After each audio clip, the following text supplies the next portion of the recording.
is a false god, a false god, a false god. Allah is a false god, a false god. Allah is a false god, a false god, a false god. Allah is a false god, a false god. And Muhammad is not a prophet. Muhammad is not a prophet. If you want grace and mercy and love, Islam is not for you. But Jesus is the way, the truth, and the life. Jesus is the King of Kings who died to save us all.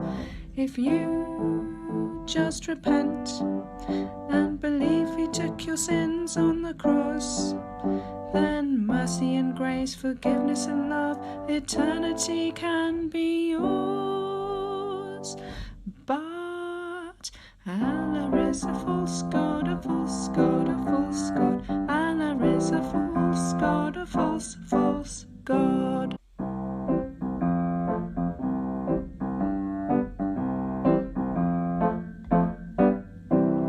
Allah is a false god, a false god, a false god. Allah is a false god, a false god. Allah is a false god, a false god, a false god. Allah is a false god, a false god. And Muhammad is not a prophet. Muhammad is not a prophet. If you want grace and mercy and love, Islam is not for you. But Jesus is the way, the truth, and the life. Jesus is the King of Kings who died to save us all. If you just repent and believe He took your sins on the cross, then mercy and grace, forgiveness and love, eternity can be yours. But Allah is a false god, a false god, a false god. Allah is a false god, a false god.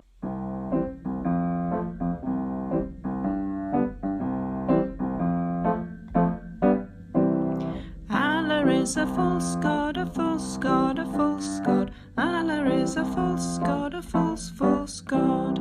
Allah is a false god, a false god, a false god. Allah is a false god, a false god. And Muhammad is not a prophet. Muhammad is not a prophet.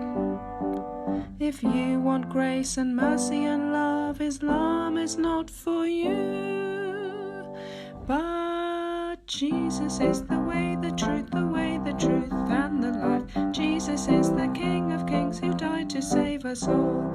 If you just repent and believe He took your sins on the cross, then mercy and grace, forgiveness and love, eternity can be yours. But Allah is a false god, a false god, a false god. Allah is a false god, a false god. If you want grace and mercy and love, Islam is not for you.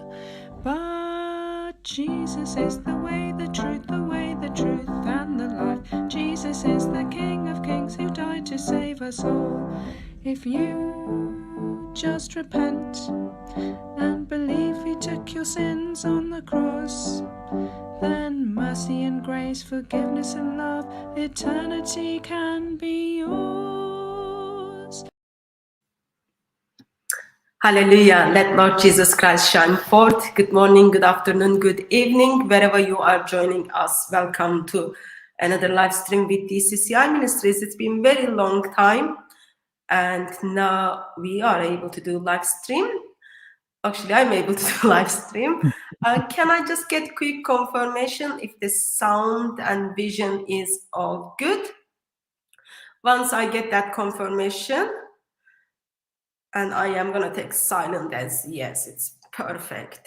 I'll take that as yes, and it's perfect, even though I know you haven't heard what I said because it takes apparently 20 seconds for you to hear what I say. Anyway, thank you very much, everyone, for being here. And also thank you very much, Phil, for being here. And trying to keep people in order in the chat. So I'll just give you very basic principles for the chat, those of you who will be kind of commenting in the chat. I don't have that much rules. I gently encourage you to please do not copy and paste the same message again and again. That goes under the abusing of the chat. Once you put it, probably it will be picked up. And if you want to get my attention, please put @ in front of DCCI Ministries. If you copy and paste the same message again and again and again, I am afraid my moderators will time you out. So it is not our intention to block you, but we will time you out if you just like cross the boundaries. Abuse is not good. And please watch your language towards my guest. And please do not use the chat to share your personal informations. I think that will be it. I can't remember what were the other rules, but I didn't have that much rules. So if something comes to mind, I will remind you. So tonight we've got guests. We are traveling all the way to past, to state, and we've got Brother Reasoned Answers with us. Peace of Christ be with you, brother. Peace of Christ be with you. How are you doing? I am doing excellent. I am eager to talk about our Lord Jesus, give him honor by taking the Muslim claims of scientific miracles in the Quran and putting them to the test. Because after all, we should all want to know what's true. Okay, before we do that, can you just quickly summarize who you are and what you do? If anyone haven't come across with you, Yeah, we will get their attention and then we pick up from there. absolutely. So my name is Thaddeus. My YouTube channel is Reasoned Answers. I've been involved with Christian apologetics for around 25 years, but only on a personal level. I spent a lot of time learning material for my own personal benefit and for my use in private conversations, but I never imagined that I would start a public ministry. Being very naturally introverted, being the kind of person who only likes to talk to people who I know personally, not exactly what I would plan for myself. However, the Lord had other plans, and we see this often, that he will take people who don't seem to be naturally suited for a task, and he'll call them to that task because that way he gets all the glory. If I can do a public ministry, that would suggest that I am receiving spiritual help, assuming I do a good job, of course. If I do poorly, that's all on me. But if I do well, then it is because the Lord is helping me. So through a variety of circumstances, I was watching a Christian video on YouTube, and someone recommended I check out David Wood's content. I did. I became interested in Islam. I ended up befriending Islam Critiqued, and he encouraged me to put some material on YouTube. I told him I was going to do an apologetics talk at my church, for 15 or 20 people. Basically the maximum number of people I ever talked to at one time before I start a YouTube channel. And he's like, yeah, if you're doing that anyway, you might as well record it and put it up on YouTube. So I thought about it. The Lord worked on me, put it up, and then over time he's drawn me more and more into talking about Islam. Okay. So you spoke to largest group you spoke was 20 people, and then suddenly you end up all over social media. And I know that you set up a website called I Hate Hatun or something. I did. So I was on live David Wood's final farewell live stream. What's wrong with you? I am the most loveliest person and most humble and prideful to be humble person you will ever meet. Yet you set up a website called IHateHatun.com or something.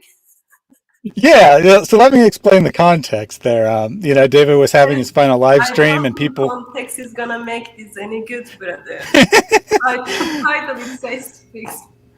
people were jumping on, and of course, I had offered to take over David's channel, and Hatun ended up taking it over, and then as I was about to sign off, David's like, "We'll see you at your new website. I hate Hatun.com." So then I was like, well, David told me to. I got to register it. So I registered it, and then it just redirects to that portion of the video. So I thought as a Christian you were told to love me, but I know love can't be forced.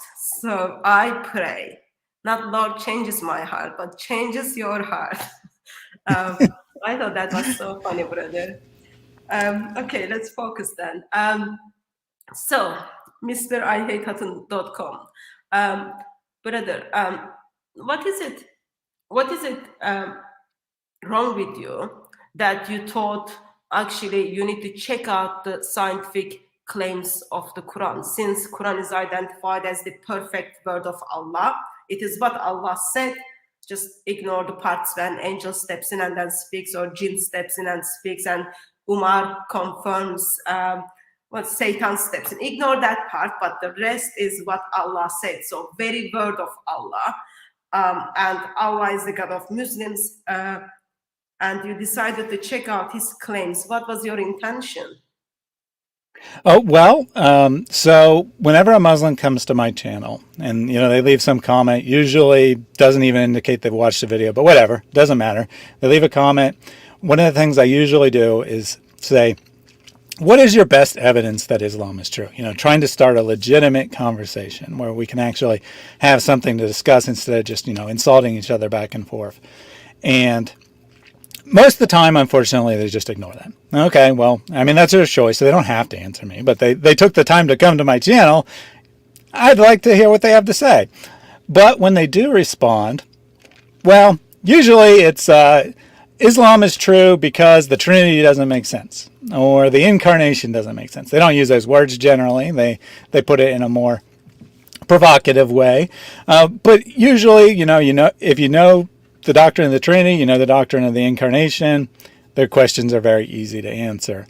So, but even if that wasn't the case, even if, they had some valid argument against Christianity, that wouldn't make Islam true. I want something that makes Islam true. I want some evidence of it.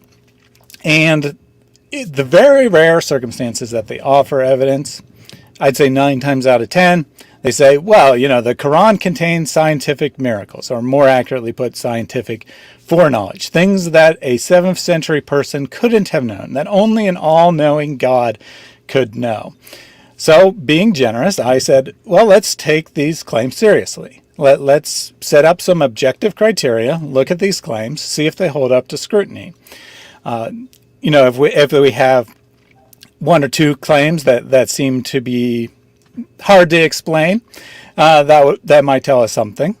If we have a whole bunch, that might tell us something else. Of course, we have to weigh these against any evidence to the contrary, but at least it's evidence. Most of the time when I ask for evidence, they don't even try to give me evidence. So I decided to take their claims seriously, see if their evidence holds up to scrutiny. And what is the kind of quickest answer? Yes, all-knowing Allah kind of tells us about science, or he destroys the science? Well, to jump to the very end of the presentation, I think the conclusion is going to be that everything that is vaguely scientific in the Quran that Muslims point to was either common knowledge of the time or is plain false. Okay. Well, it will be awful and heart-crushing if we see Allah actually makes mistakes when it comes to the so-called scientific claims. Okay, so let's start. What do you have? You've got very nice, very, very nice, what do you call, slide in here? This is like very beautiful picture, brother. Did you? Yeah, so this was the thumbnail to my original video, laying out my criteria to look for scientific miracles. I did not draw this myself. I commissioned it. I had someone else draw it. But this is a picture of me back when I had a large beard.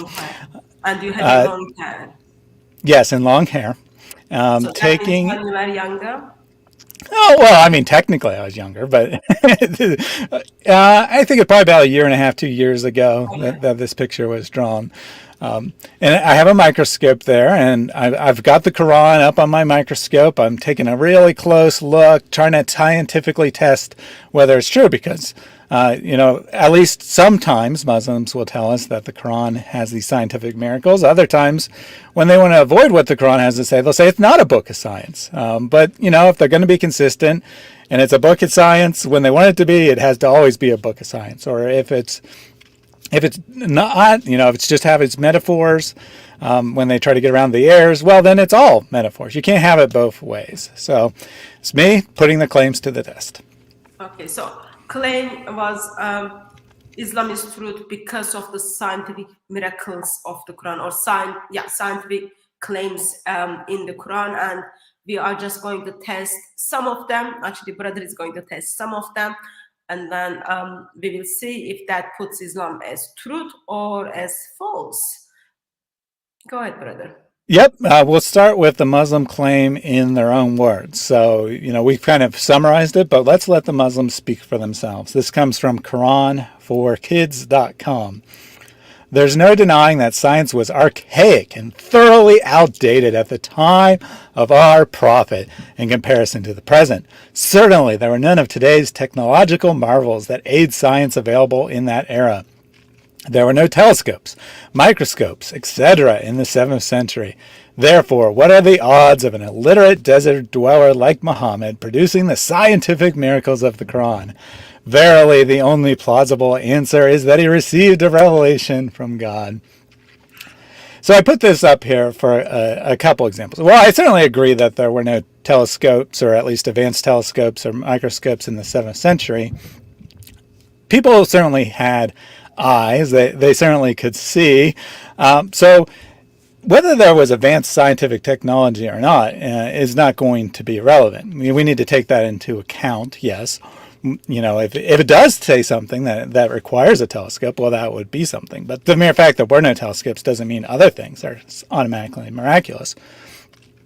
But I went to this website for kids because I wanted to emphasize that this is, critics of Islam, non-Muslims in general, they easily dismiss these claims. They look at them and they say, what in the world are you talking about? The text says nothing like what you're claiming it says.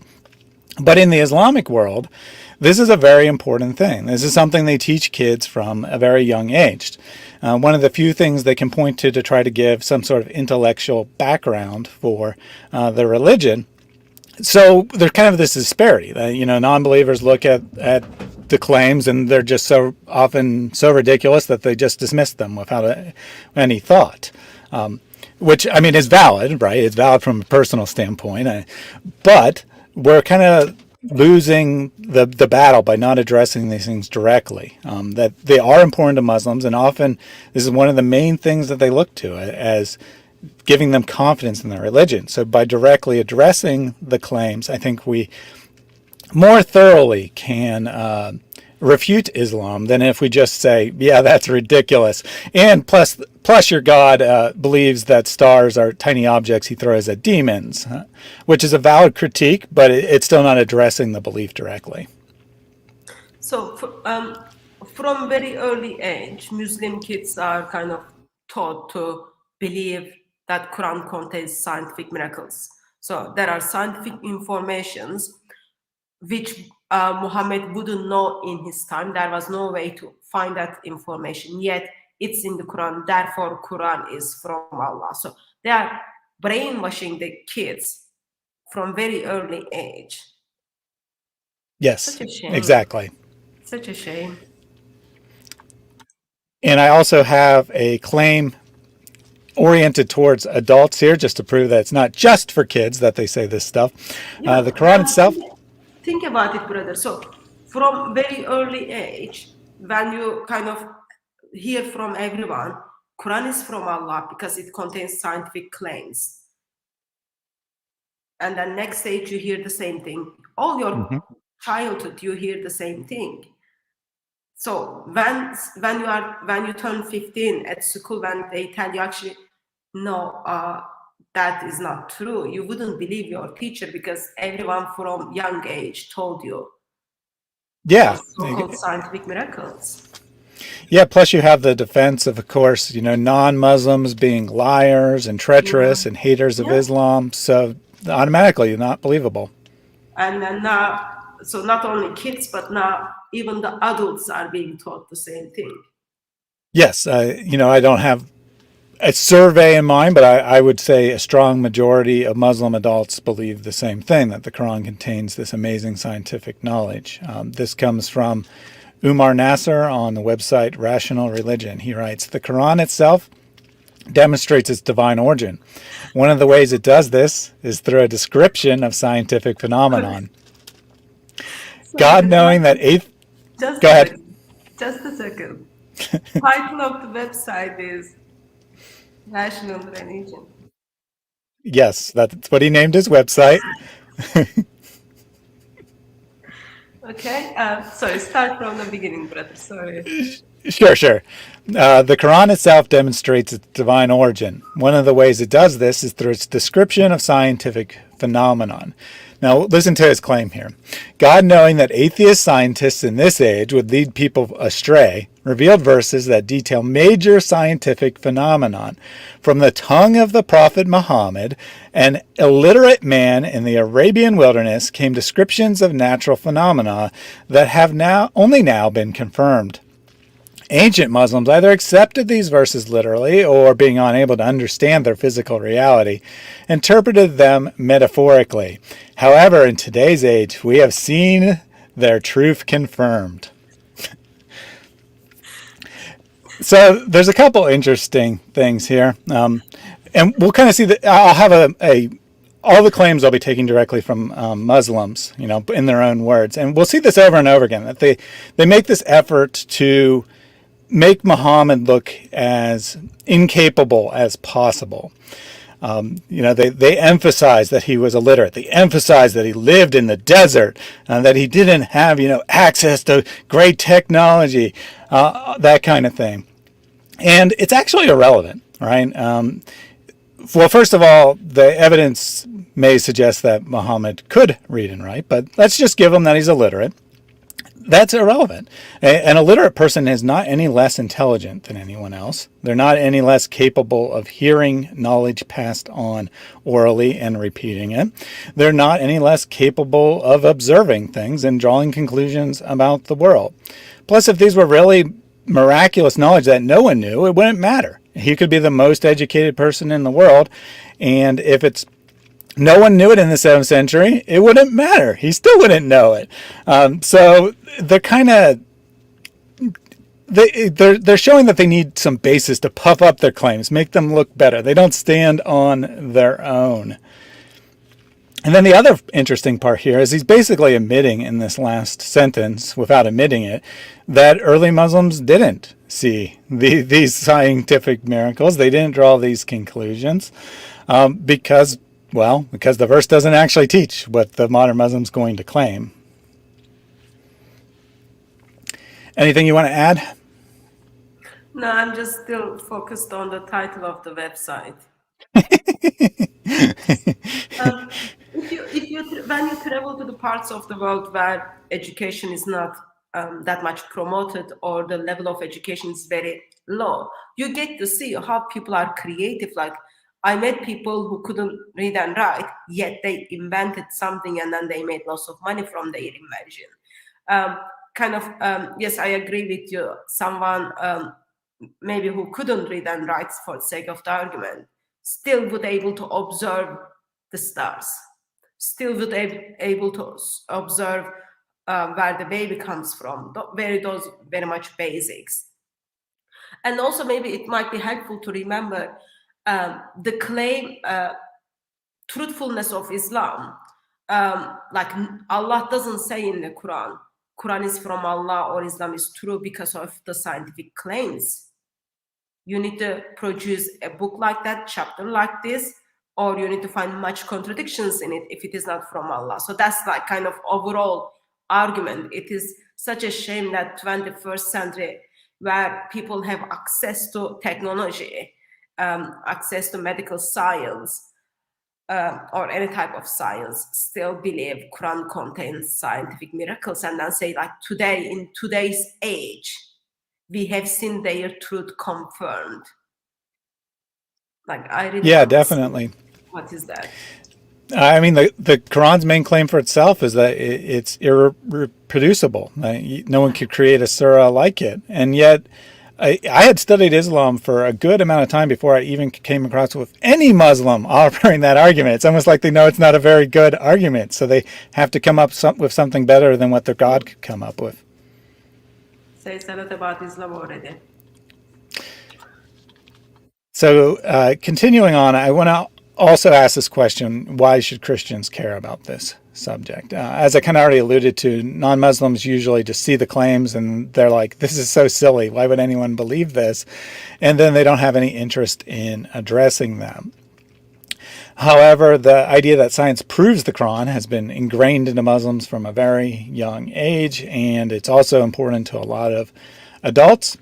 And as kind of alluded to, there aren't many arguments for Islam. Muslims won't usually shy away from defending the Quran's own claim to its miraculous nature. Muslims will say that Muhammad was a perfect human being who, was a perfect moral example, which wouldn't make Islam true even if it was true. And of course, it's so easily proven false by just looking at Muslim sources. They'll say that Islam is the fastest growing religion, but of course that has no bearing on truth either. So there's really not a lot they can point to. So by addressing one of their main arguments that they at least like to use internally, it really has an effect because there's not a lot it stands on. I mean, really, it mostly just stands on authority. Someone I trust told me it's true, therefore it's true. But as long as someone believes that there is, scientific evidence in the Quran, that it's miraculous, no human being could have written this, then a lot of the other arguments aren't going to have much effect. We point to the moral failings of Muhammad, and someone could say, well, the Quran comes from God. God endorsed Muhammad. So whatever Muhammad did, no matter how I feel about it, it must be right because God endorsed it. Anything you want to add about why we should care? I think we should care because it keeps lots of Muslims in Islam. Actually, something just came to my mind. Just a second, brother. Mm-hmm. So I think it was last year when part-time stripper from Islamic Dawah gangs made a survey. He was asking, what would cause you to have doubt in your religion? And then I think 20% of the people who took part in survey stated scientific arguments. So that was causing Muslims to have doubt in their faith. Why? Because as you showed us a little bit earlier, from very young age, they are told that Quran is from Allah because it contains scientific miracles. When they grown up, they've got like this amazing website called, was it called Rational Truth or something? Rational Religion, yes. Yeah, Rational Religion website tells scientific miracles, scientific claims are confirmed by today's science. So when people kind of hear that, in their mind is like, wow, that must be true. Lots of people don't even bother to check. So, and they stuck in Islam. And heart of Lord Jesus Christ is people to turn to him in repentance. Therefore, as a Christian, I think even though we think that's just a stupid, silly argument, we need to take that seriously and then come up with proper response instead of just ignoring and not giving attention. Yeah, and just to add to what you're saying, that atheists will bring up these things, and we don't want Muslims to leave Islam and become atheists. That doesn't gain them anything. They will be staying in hand with Muhammad. Yeah, exactly. They're still under the same satanic forces as long as they are outside of Christianity. So we want to, offer Muslims something that's a good alternative, not just let the atheist handle this argument and then the Muslim leaves Islam because they think that science is the answer. Science is not the answer either. So continuing on here, before we start evaluating it, we need to ask this question: does it even matter? If it is true that there are scientific claims in the Quran that would be unknowable, would that be valid evidence for Islam? And I'm going to say yes here. If the Quran actually contained what's claimed, that it actually contained advanced scientific knowledge, that would be evidence of its divine authorship. Maybe not definitive evidence, one piece by itself, not definitive, but it definitely would be a piece of evidence. And I think it kind of works the same way as prophecy. If someone has a prediction about a future event, you have to evaluate it. If I predict what I'm going to eat for breakfast tomorrow, well, that you're probably not going to say I got that divine knowledge there. But if I make a prediction about something that's going to happen 200 years from now, and then it comes true exactly as I said, well, then you would wonder how I came to know that. Same idea with in theory, advanced scientific knowledge being in the Quran. However, we can't stop there. We need to also look at the other statements of the Quran. We need to look at everything it's claimed. And if we find obvious scientific errors, then we'll say, well, even if I can't come up with an explanation off the top of my head for why that and how someone came to know that in the 7th century, if this is the literal speech of God, it can't have these scientific errors either. So, you kind of need to weigh both. And what people will often do is they'll just point to the errors, which is valid. It's a piece of evidence we need to look at. But I think we also want to address the positive claims, not just counteract them with negative claims. But what we need is objective criteria to test against.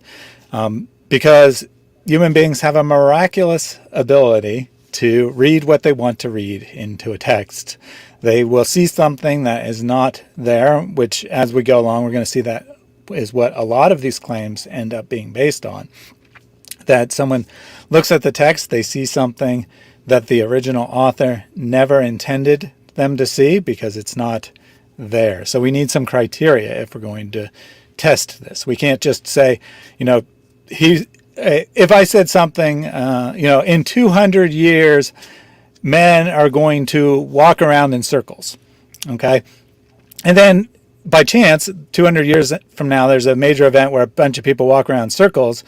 You would say, well, was that really a prophecy? Did you really foresee that? Or did he just say something vague and it happened to come true? So you need objective criteria to test it. What do you think about this principle? I'm not sure if I fully agree with you, but let me bring attention to something. Bring your attention to something. I'm just going to kind of put the comment in question form. So you look at Muslim majority countries, okay? Saudi Arabia, Pakistan, Turkey, Bangladesh, Indonesia, and lots of others. And you get to see science, like they import people as a scientist in their country, and they've got like lots of Western or Chinese scientists who works for them. Still, they seem they're not in the same level what is happening around the world or Western countries. So if the Quran contains scientific informations, what do you think? What are your thoughts on the level of development in Muslim majority countries? Yeah, I think that, if the Quran actually contained these scientific claims, then there's a real mystery as to why it took non-Muslim Westerners to find the science. If it actually claimed that the universe was expanding, which is one of the claims we'll look at today, why did it take a Western scientist to propose the continual expansion of the universe? Why weren't Muslims saying this? Likewise, if the Quran is a book of science and Muslims are the best scientists, how come none of the Nobel Prizes in science go to Muslims? Wow, there is none? I believe so. There are some Muslims have won Nobel Prizes, but I believe they're all in liberal arts. I don't believe there's any in hard sciences. But let's just say I'm mistaken, and there's a couple. At 0.1%, Muslims are 20% of the world's population, and they're producing 0.1% of the top scientists. Something doesn't match up here. And probably they are studying in western part of the world. No doubt. And the Muslims doing science are probably very liberal Muslims that most Muslims would consider non-Muslims in any other context. Probably. Okay, so do you have examples that you tested? Yes. So we have we have 4 claims that we'll look to today, time allowing. But first we need to establish some criteria to evaluate these.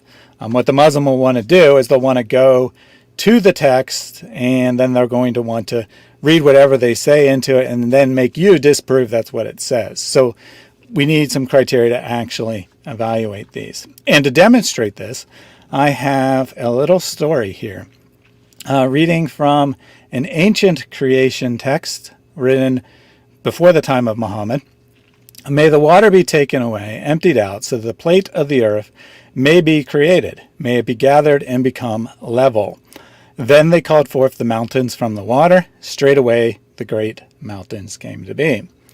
And then I pull up a scientific paper, and it says the Earth's continental land masses created in short, fast bursts, scientists say. And I say, well, this kind of sounds like that text. It said, one, the author of this text knew that the land emerged out of the water. And two, the author of this text knew that it took place in a short period of time. Of course, geologically speaking, a short period of time is millions of years. But I think it works at least as well as the typical Muslim claim. If this was a passage in the Quran, no doubt there would be Muslims claiming that this was a scientific miracle, that the author knew this information, which wasn't discovered until December 2000, or at least that's when this particular article was written. What do you think? Do you think that this sounds on the same level as the scientific claims of the Quran? Need to think about this. It needs a lot of thinking, brother. It's just wrong. Anyway, let's go. Yes. I want to see the examples. I can't wait for the examples because, so you said you got 4 examples, and I am sure that those 4 examples is going to help some of us to say Shahada. Yes, I think so when we look at the scientific knowledge of the Quran. I think that this claim sounds as good as the Quran, perhaps better than the claims made about the Quran, but it's from the Popol Vuh, which is the ancient Mayan creation account. So unless the Muslims going to claim that the Mayans were true Muslims, they're going to have to reject this claim. And then if they're going to reject that claim, then how do we know that their claims stand up to scrutiny? So we need some criteria. I was gonna say this is better than Quran, but I didn't want to hurt the feelings of the Quran, so I want to Well, the Quran is a sentient being, or at least it's going to become one in the last days. So definitely don't want to hurt its feelings. So the first criteria is that the insight must actually be true. Seems kind of a duh. If it's not true, it can't be a scientific miracle. But sadly, it needs to be said because I've seen lots of claims of scientific miracles where they don't even have correct science. They're claiming it's miraculous that the Quran matches up with the science, and then the science is incorrect. The second criteria is that the supposed insight must go beyond what one could discover with careful observation using the 7th century technology. So if someone in the 7th century could see something with their own eyes, no need for a microscope, telescope, they could observe it in their surroundings, well, that doesn't require any miraculous insight. Criteria 3, claimed knowledge must be new to the Quran. As we're going to see, the claims that are at least vaguely true in the Quran, well, they all seem to have been given in prior texts. Now, this doesn't necessarily mean that Muhammad or the author of the Quran knew those texts and was reading them and repeating them. Muslims often try to get around this by saying that, oh, it doesn't matter if Galen knew about embryology hundreds of years prior. Muhammad couldn't have read Galen. Well, it does matter because it demonstrates that a human being could come up with this information. It doesn't have to be a direct influence. It's possible that it was an influence, that it was known in the culture and people were telling the stories, or it could just be that two human beings had the same conclusion based on using their eyes. But the point being is, if a previous human said it, it's obviously not miraculous that a different human being said it, unless you want to claim that previous human was also a prophet of Allah, I suppose. Number 4, and this is where the miracle happens, so this is the trickiest one. The Quran must actually say what the apologist claims that it says. So, looking at the text itself, there are responsible ways to exegete a text. It is a science, so to speak, that it's not just, completely arbitrary what someone says that a text means. But it is at least, a little bit subjective. So what I'm going to do is I'm going to look at what the early tafsir say. If the Quran actually says something, and it's perfectly clear, like it claims it to be, then surely at least some Muslims would see that in the text before a Western scientist made the scientific discovery to begin with. It doesn't necessarily mean every single tafsir has to agree, but at least someone has to say it. If it's perfectly clear and the text actually says it. And then finally, it has to go beyond a lucky guess. So if it would be impossible for someone to know something, but there's only two possibilities, well, guessing the right one isn't really that impressive. Even if you couldn't definitively know it using 7th century technology, if there's only two possibilities and you guess right, well, anyone could guess right of one time. Now, if it stacks up and you have 20 different things that were, like flipping a coin and you guessed right, well, that would mean something. So it's not that it rules it out. It's just that it's insufficient knowledge on its own if it looks like it could easily be a lucky guess. So we'll dive into examples after this, but what do you think of these criteria? Do you think that they are reasonably objective? Do you think that these are ways to separate someone's imagination from what the Quran actually says? I think your criteria are fine. I just have a problem with the number 4 because that's hard. Yes. The Quran does actually say what is Dawa Gansasing. That's hard. So people might reject that, but 1, 2, 3, and 5 seems to be all right. Yeah, well, fortunately, everything usually fails at least 2 of these criteria. So,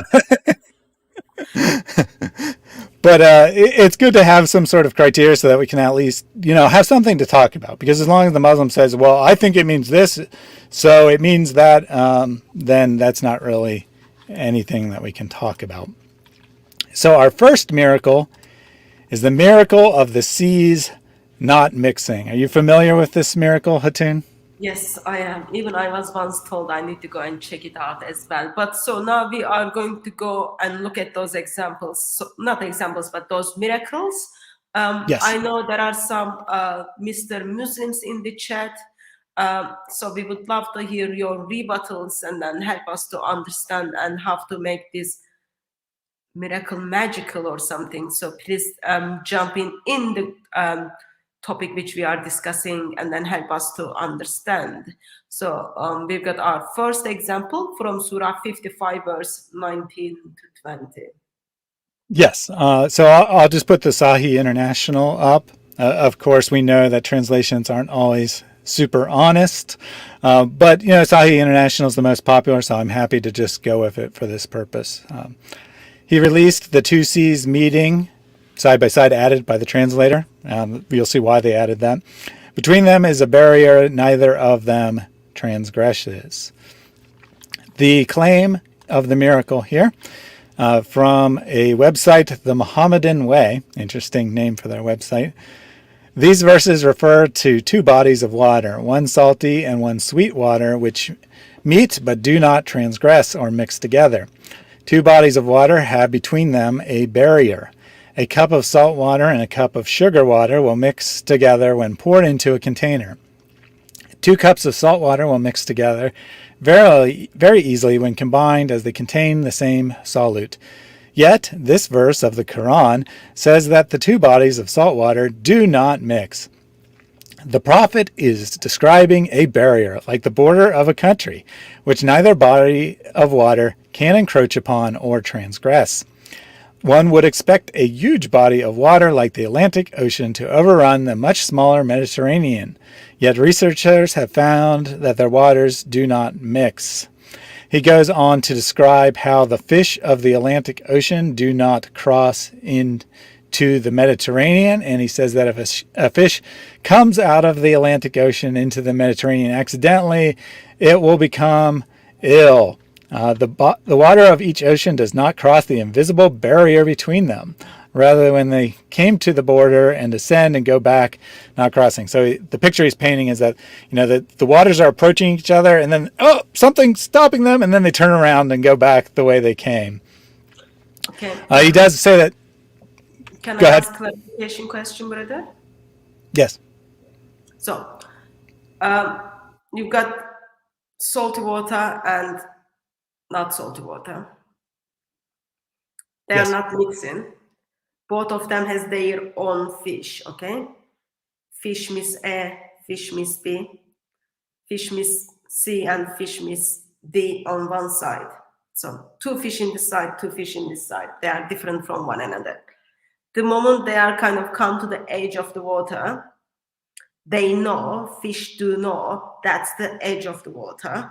If their nose pass through other side, they won't survive. And That is the claim. Yeah, and then therefore they just turn their way back. I love Yep. those.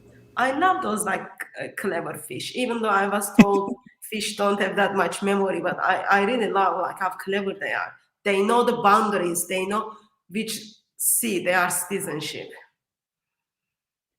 Yeah, and not only the fish, the water also knows, or at least is prevented from crossing, that it turns around too.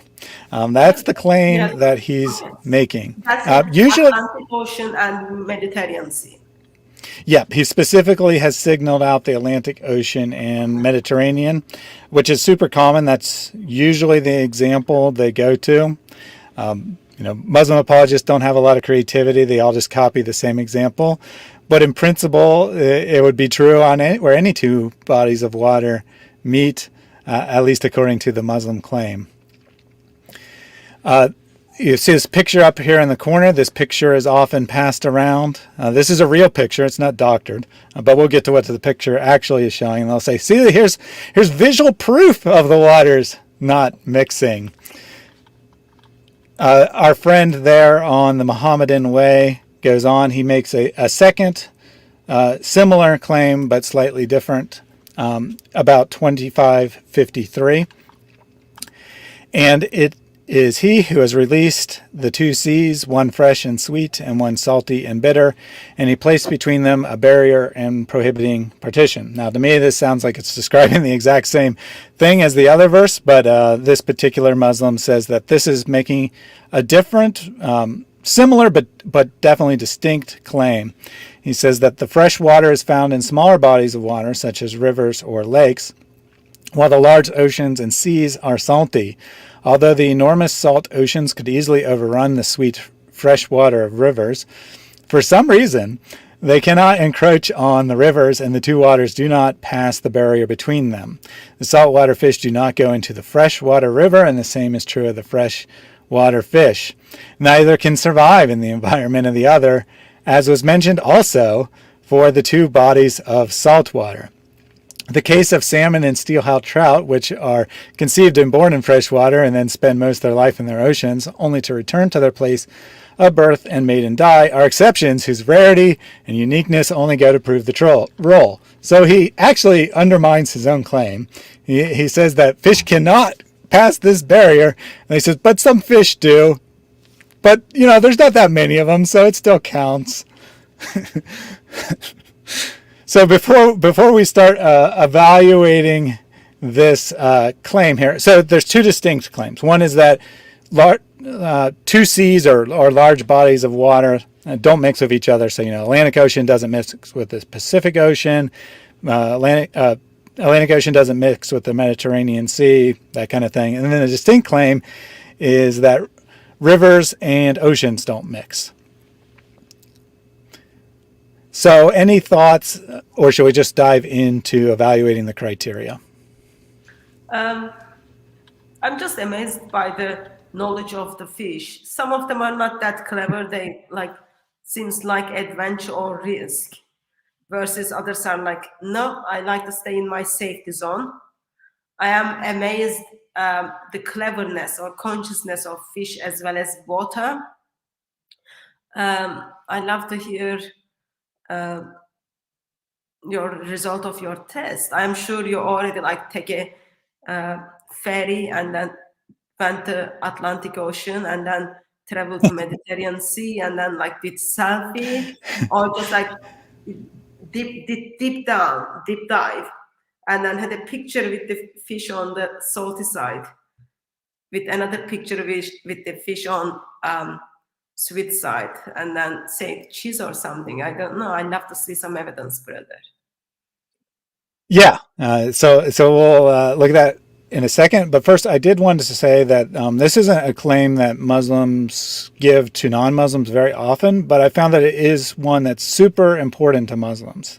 Some of these claims they'll use in their conversation with non-Muslims. This one they don't usually bring up. They keep this one internally. But when I was researching the topic, I ended up studying this one because someone made a specific request about it on my channel. They're either a Muslim who was thinking about leaving Islam, or they were an ex-Muslim who was thinking about going back. I forget the exact details, but they're right on the fence. And this was the one verse that was really giving them trouble because they couldn't understand how the Quran could contain this miraculous knowledge.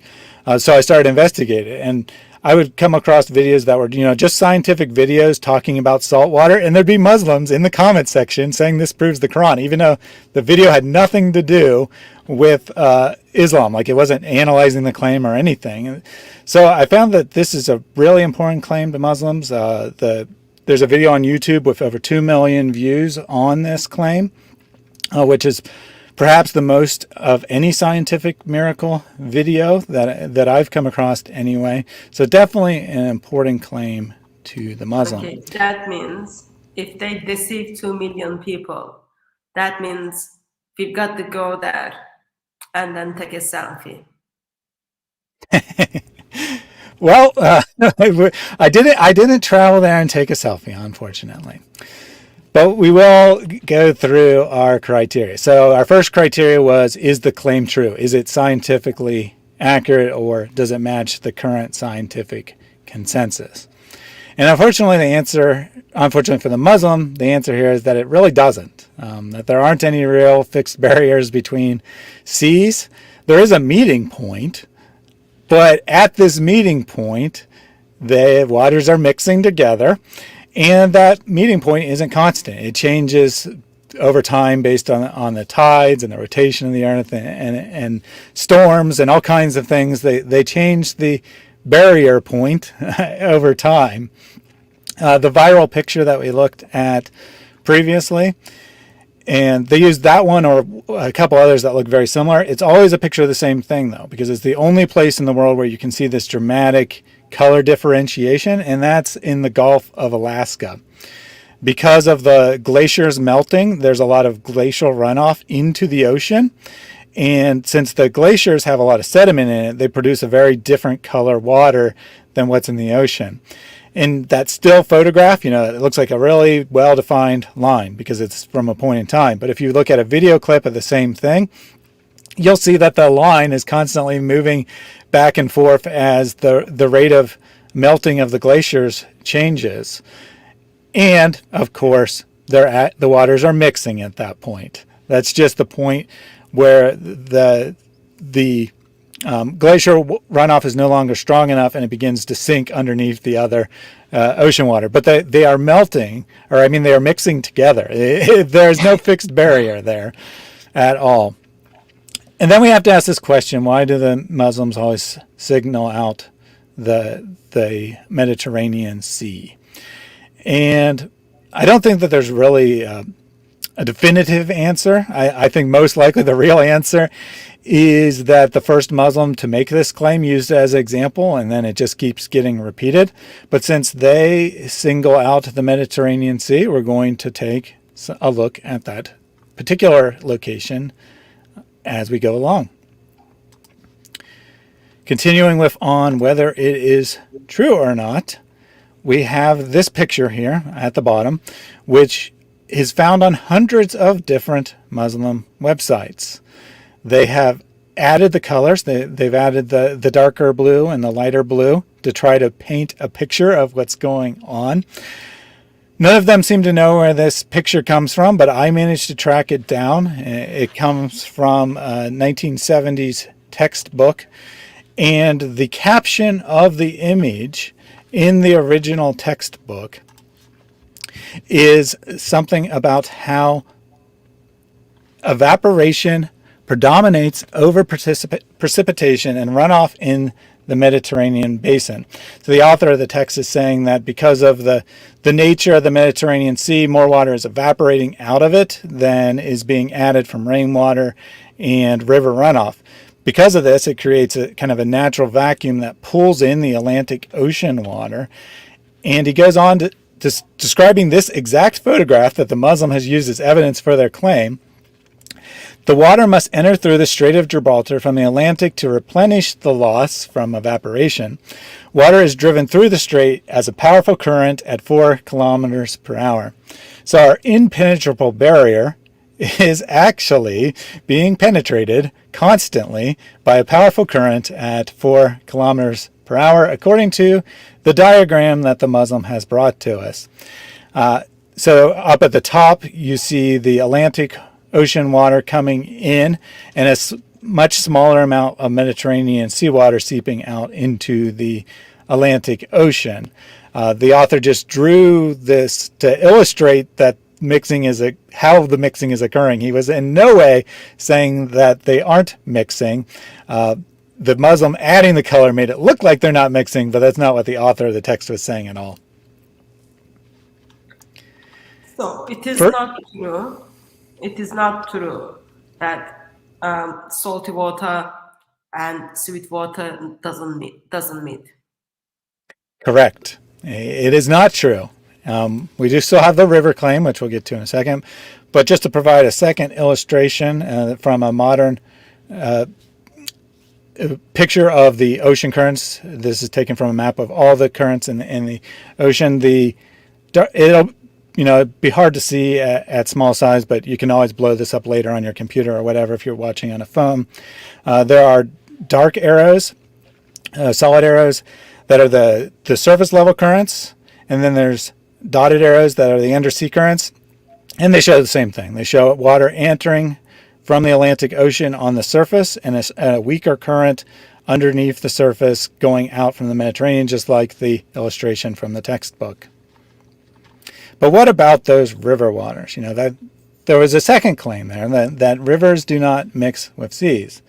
And sometimes Muslims will provide a visual picture of that as well. They'll go to a picture like this one where heavy rain has occurred, so that the water is muddied, so it has a strong coloration. And they'll say, look, the river water is entering the ocean or the bay, whatever, and it's not mixing. Well, all you got to do is zoom in a little and look closely, and you'll see that even in the picture itself, you can tell that mixing is occurring. The river current is strong, so the mud doesn't mix instantaneously, but it is certainly mixing. And even ignoring the picture, just common sense should tell you that rivers and seas mix. The river enters the sea. What do you think happens? Do you think that the river water just somehow, goes underneath the ocean, never mixes, then comes back up somewhere else? I mean, what do you think is happening, Muslims, when you claim that the river isn't mixing with the sea? If there's actually some sort of barrier preventing the river from mixing, then either the ocean water would be being pushed further out to sea all the time, or the water would be flooding back onto the land. The water has to go somewhere. So yeah, they mix. And the Muslim tried to make this verse about animals, which aren't mentioned in there. He talked about the fish. They're not mentioned. In fairness, Muslims don't usually bring up the fish. They usually just talk about the water, but this guy did. No animals mentioned in this verse. And then he contradicts himself by pointing out salmon contradict his example.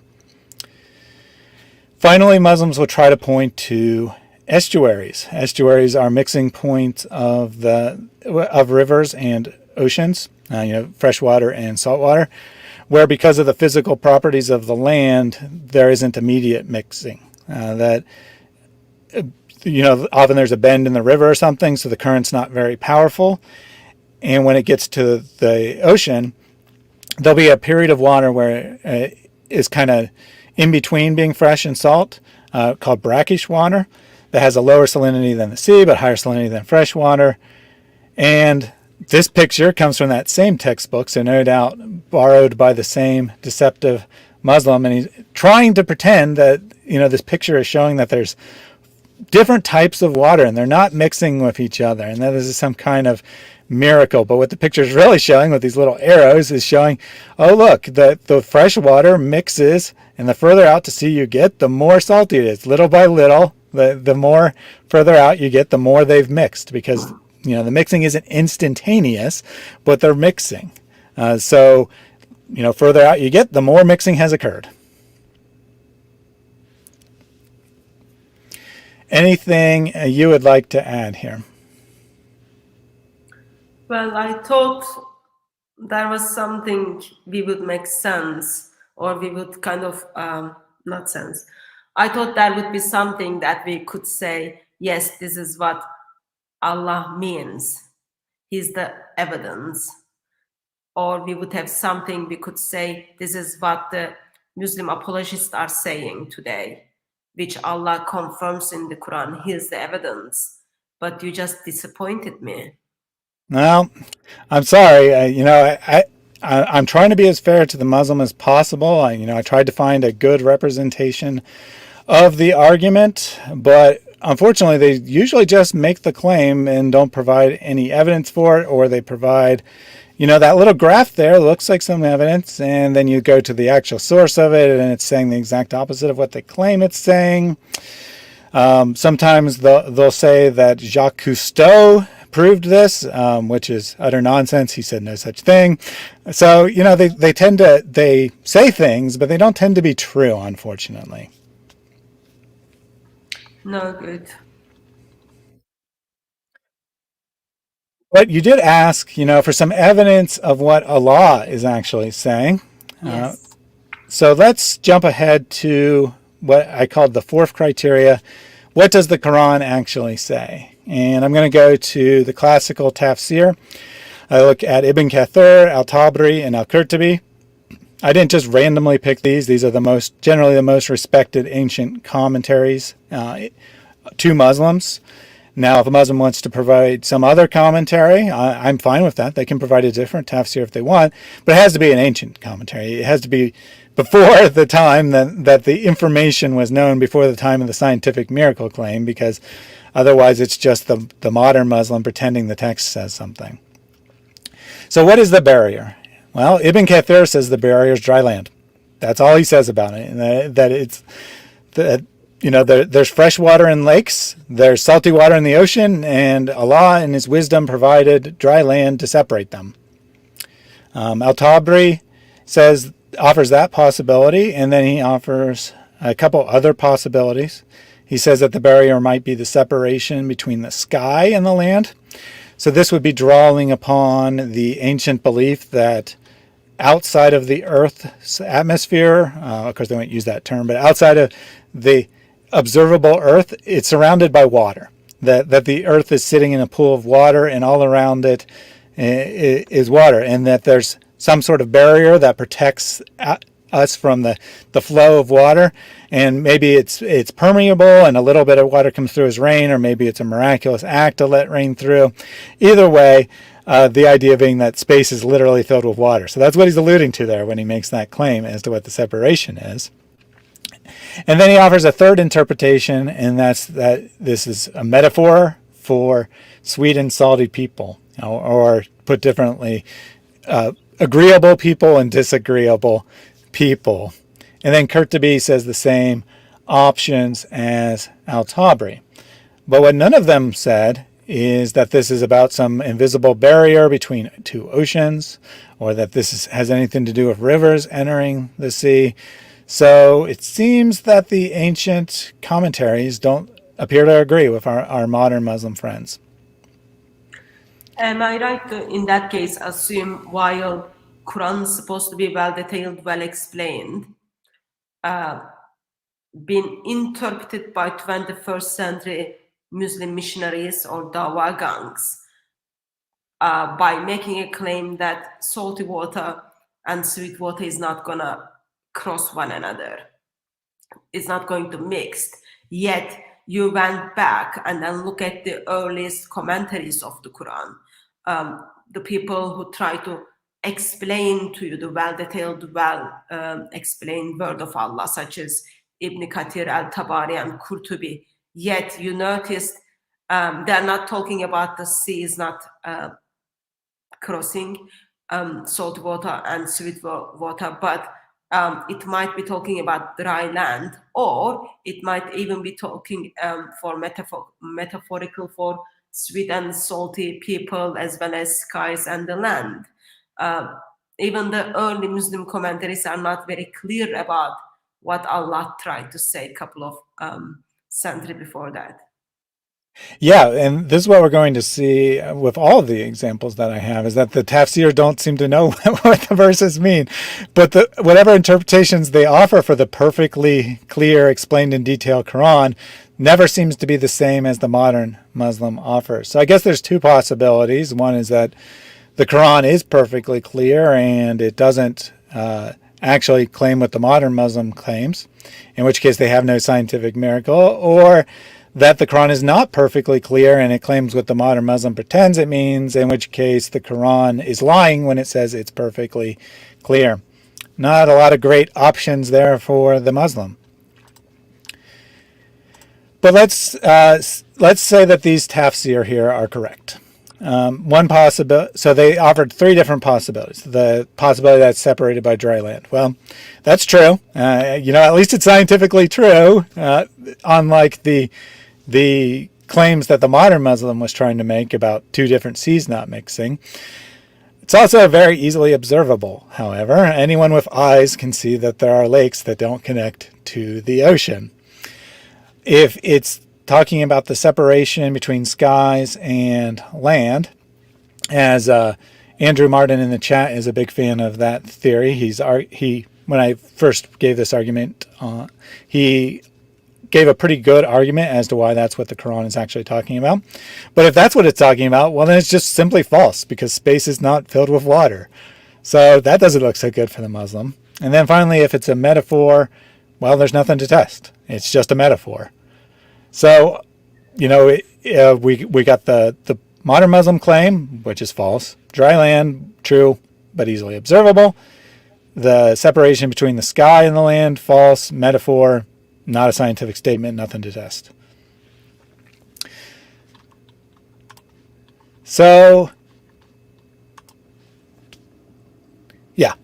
So in context, like I say, Andrew Martin made a good argument for the sky and space, but I think there's also a good argument to be made for dry land, because if you actually look at this verse in the context of the Quran, it's in a long list of readily apparent signs, and no one points to any of the other signs in the text as being, miraculous knowledge.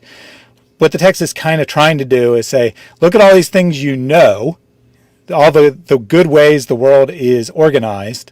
These are all signs of God's wisdom. And I think that, this is a reasonable interpretation, because every time the two seas are mentioned, it's always the two seas. It never says two seas don't meet. So it seems to think there's only two.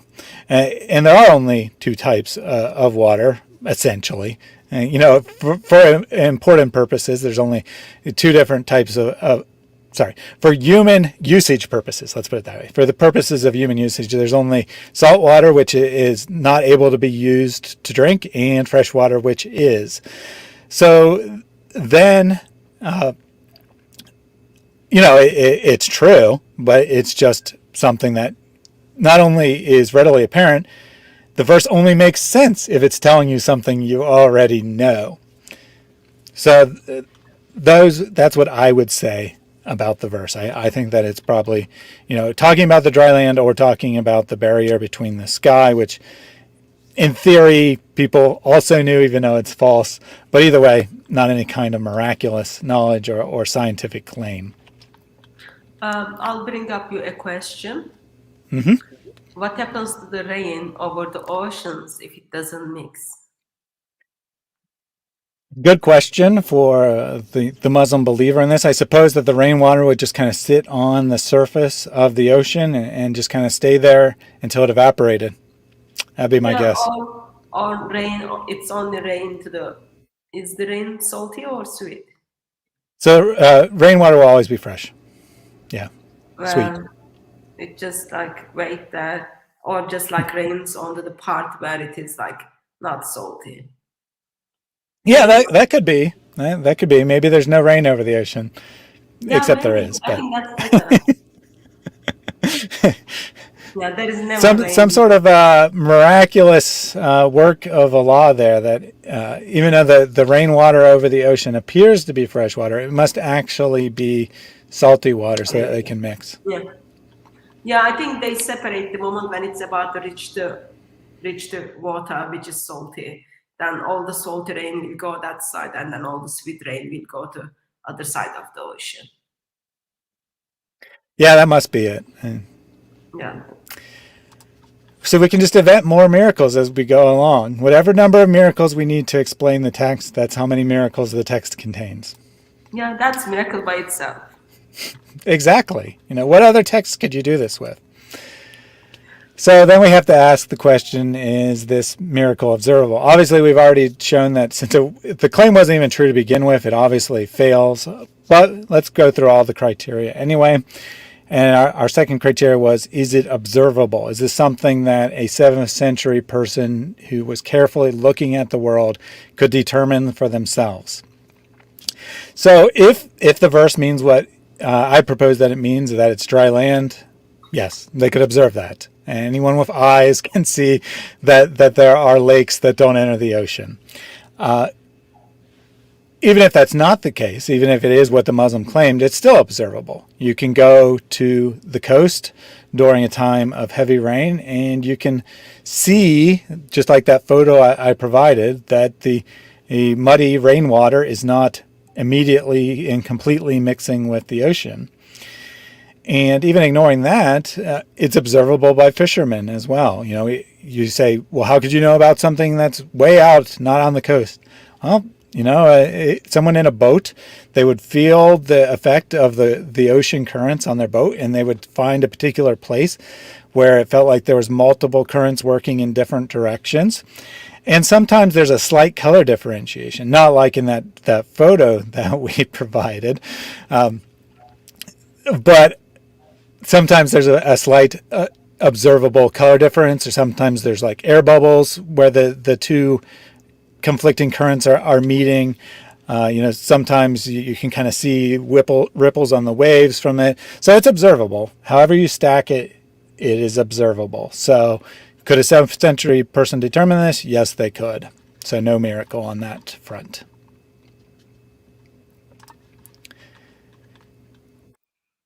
Our third criteria was, is this original to the Quran? I.e., had any human being proposed this knowledge which was apparent, which according to the Muslim was unknowable before the time of Muhammad.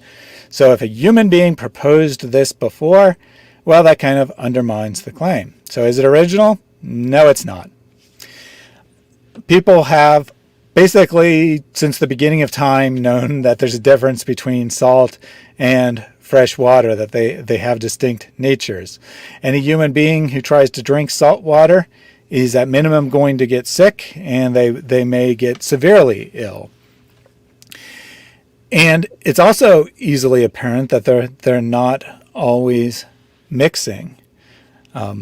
That people discussed this in ancient times. They discussed how there was a difference, how the two were incapable of being mixed together, as the following quotes kind of illustrate.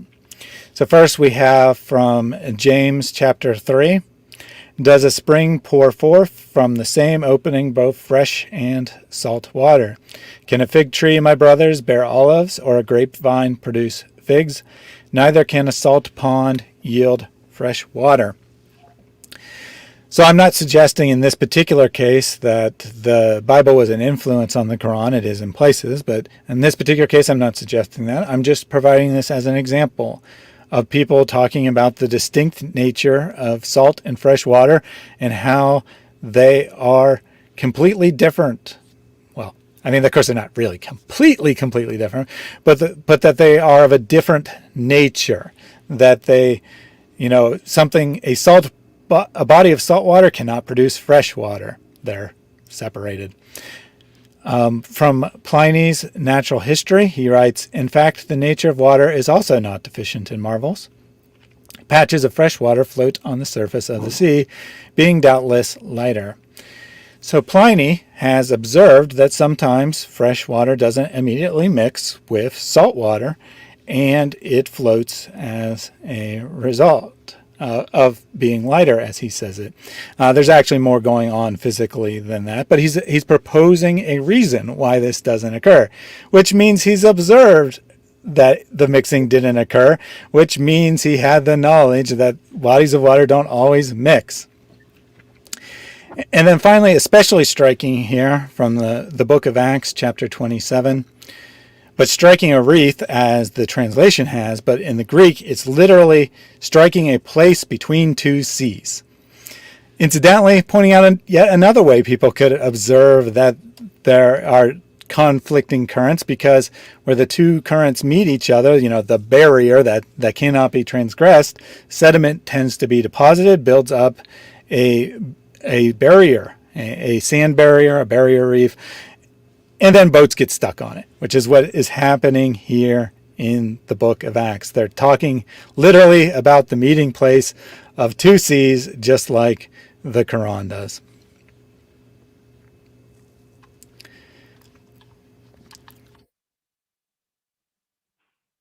And then finally, we have to ask, is this a lucky guess? I.e., are there enough possibilities that someone just guessing at complete random couldn't come up with this idea?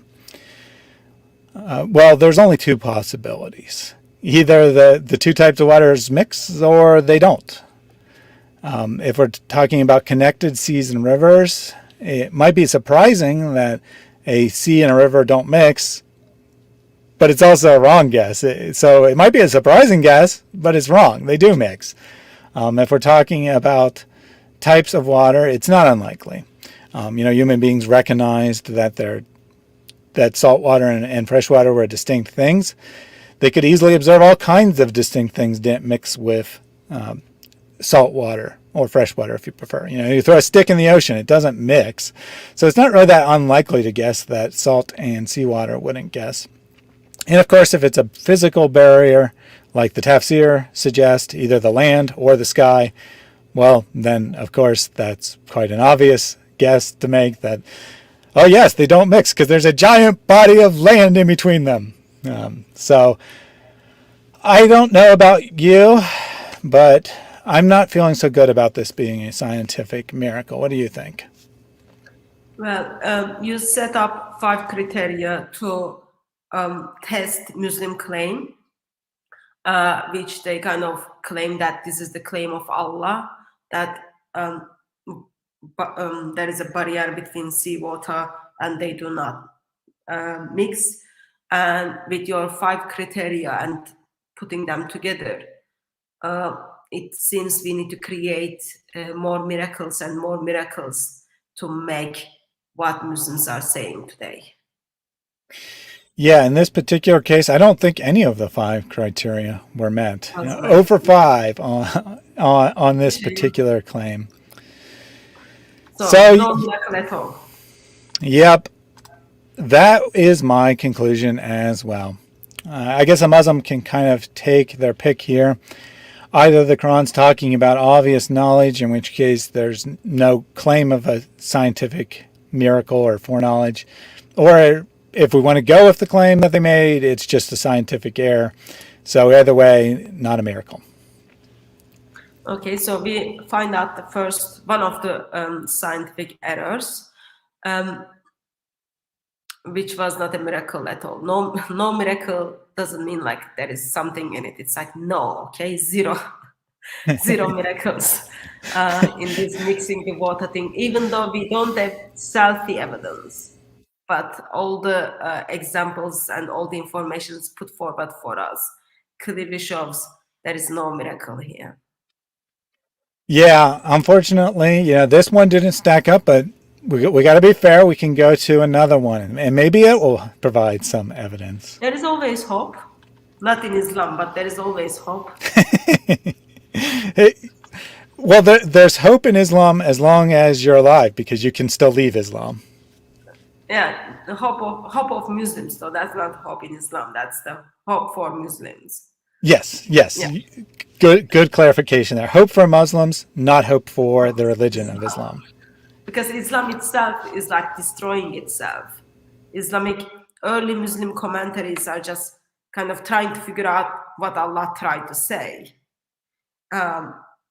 Geography kind of shows us actually what Muslims are saying is not what Allah tried to say, and what Muslims are saying has nothing to do with like what's happening in reality. So therefore there was like no miracle. Therefore Islam itself destroys Islam. Yeah, it's amazing how the tafsir not only disagree with one another at times, they often offer like 3 or 4 different interpretations for the same verse. Come on, brother. That's not amazing. That's miracle. It is oh, yes. That talks you. It's a miracle. Well, to paraphrase a Muslim claim in a different context, it's a miracle because all of the meanings are simultaneously true. When you have an Arabic word, any meaning you can possibly give it is always true, but only in the Quran. That's the miracle. All right, so shall we take another one? Yes, please. Let's look at the so-called miracle of the expanding universe. This is also sometimes claimed that the Quran teaches the Big Bang specifically. I went with the expanding universe, which is a less ambitious claim. Therefore, it should, in theory, be easier for the Muslim to prove. I mean, if they want to claim the whole Big Bang, more power to them. But I find it the verse they go to do that too ridiculous to even think about. And we'll actually get to see that verse in a minute in a unrelated scientific miracle claim, strangely enough. But expanding the universe, that's a less ambitious claim. It's related to the Big Bang, but less ambitious. So we'll go with that one. 5147 from Sahih International. In the heaven we constructed with strength, and indeed we are expander. That word that's translated as expander is going to come into play later, but I do want to give Sahih International some credit here.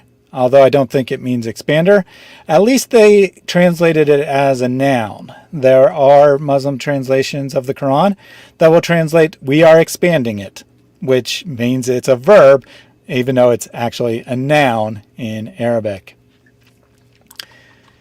The claim here from the website Al-Islam: at the time the Holy Quran was revealed, the human understanding of the nature of the cosmos and the movement or the stillness of the heavenly bodies was exceptionally primitive and obscure.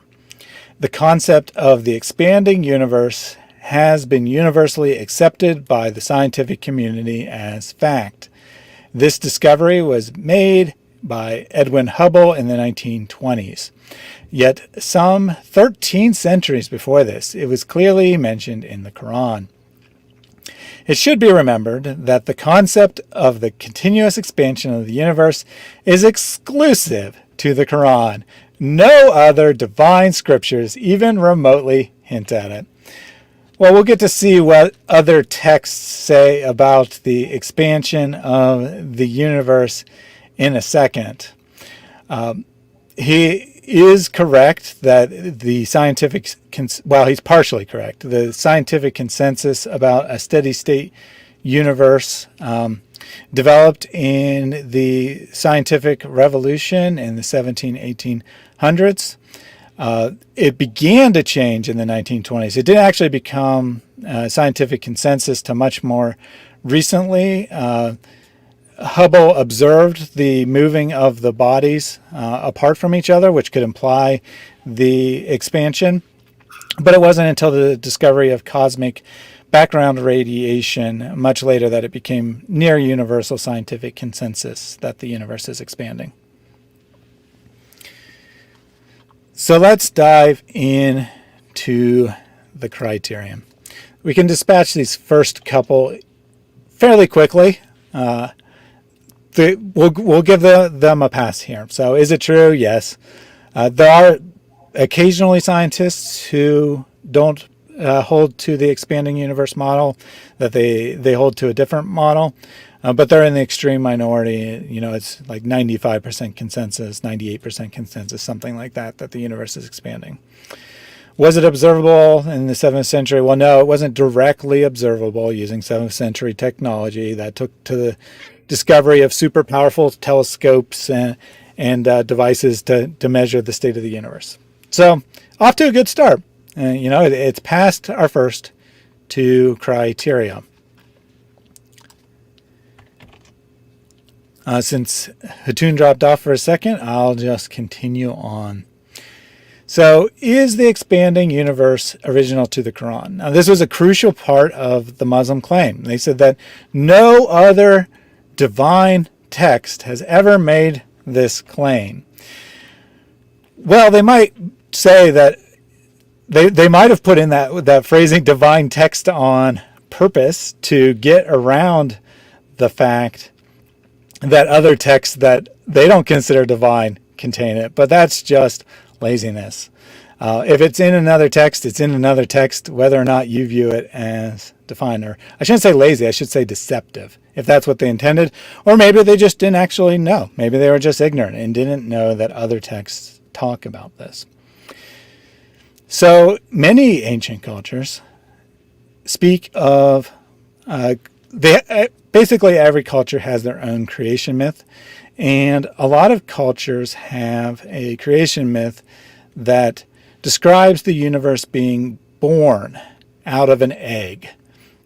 This is especially common in the cultures that are derived from Hindu or Zoroastrian beliefs that would have been accessible in the ancient Near East, incidentally. In these stories about the creation of the universe, oftentimes it's described that the egg bursts open and that the universe comes out of it, expanding and growing. Now, I don't know about you, but to me, I could plausibly equate that with a Big Bang.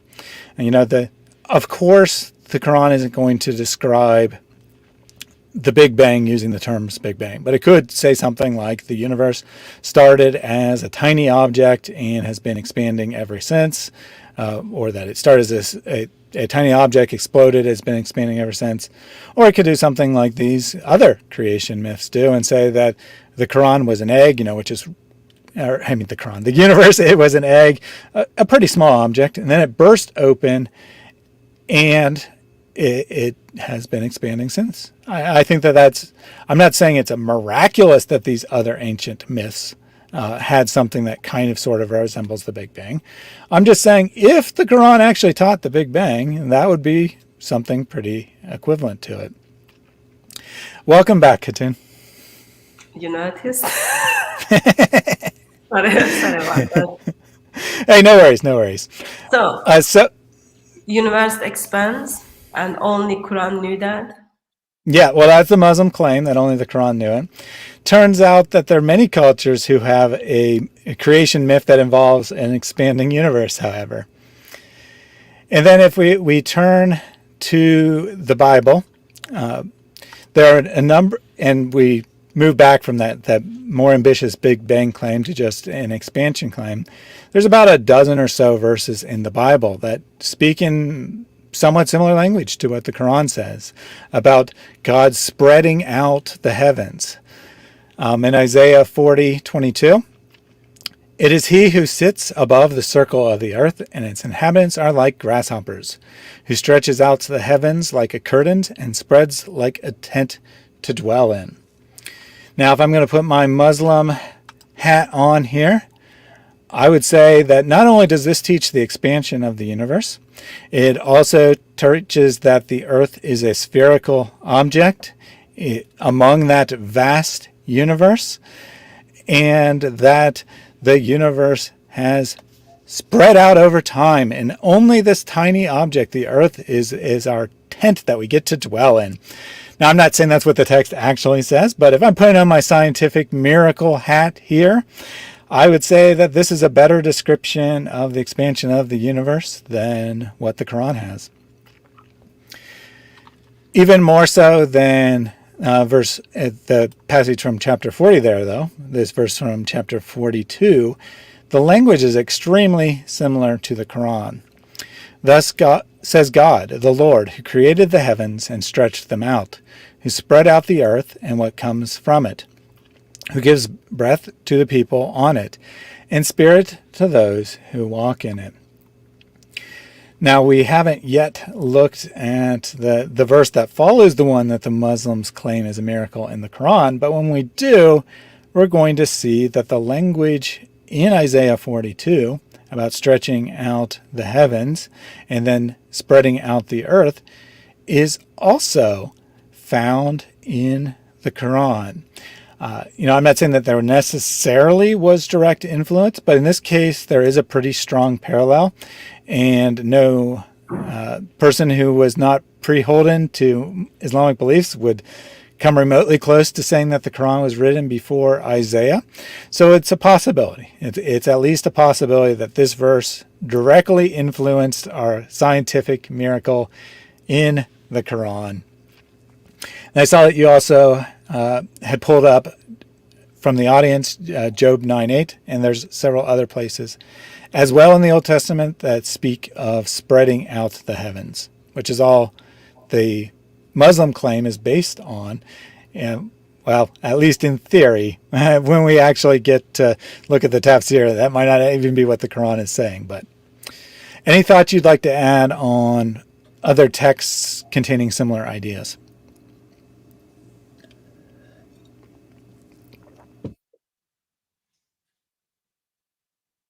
Atun, can you hear me? Yes. Yeah, any thoughts you wanted to add about other texts here? So, Christian scripture expresses how God, out of his kindness, creates everything. Mm-hmm. And then he tries to communicate that with his people. And no one goes around and then say, oh, because of this verse, this confirms what the science is going to say within coming 2000 years.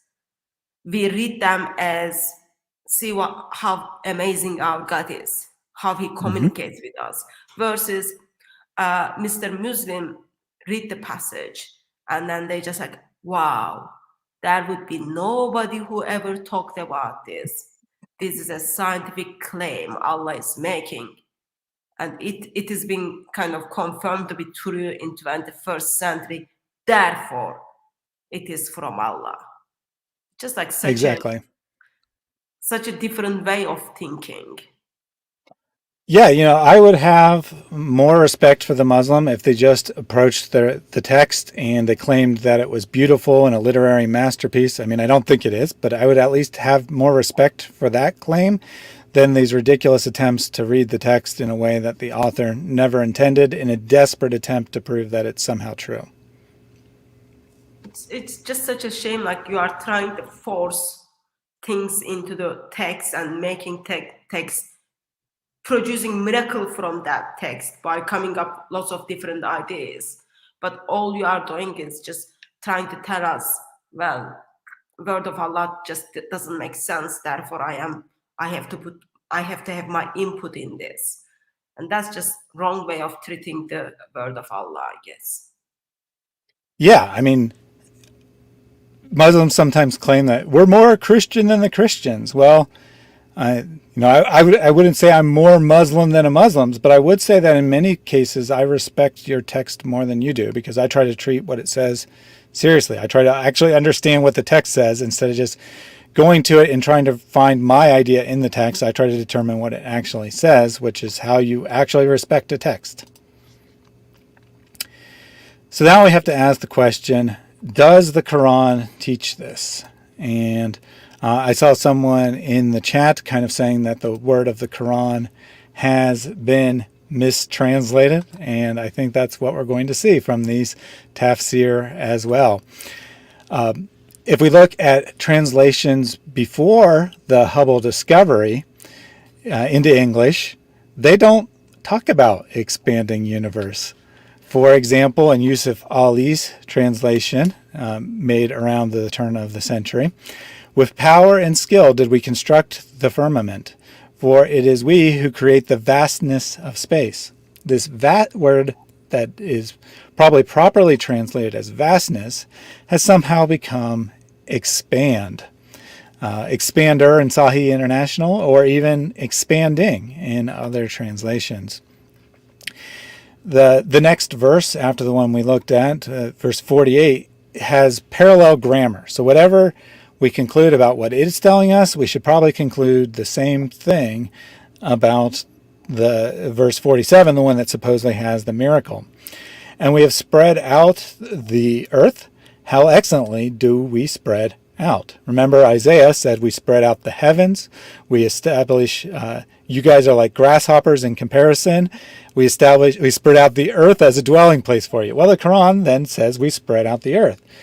But we have a problem. We don't have a problem if it's describing God creating the heavens and the earth, but we have a problem if we go with what the Muslim wants it to be, that it's teaching the continual expansion of the universe. That would mean that the earth is continually expanding as well, which is obviously not true.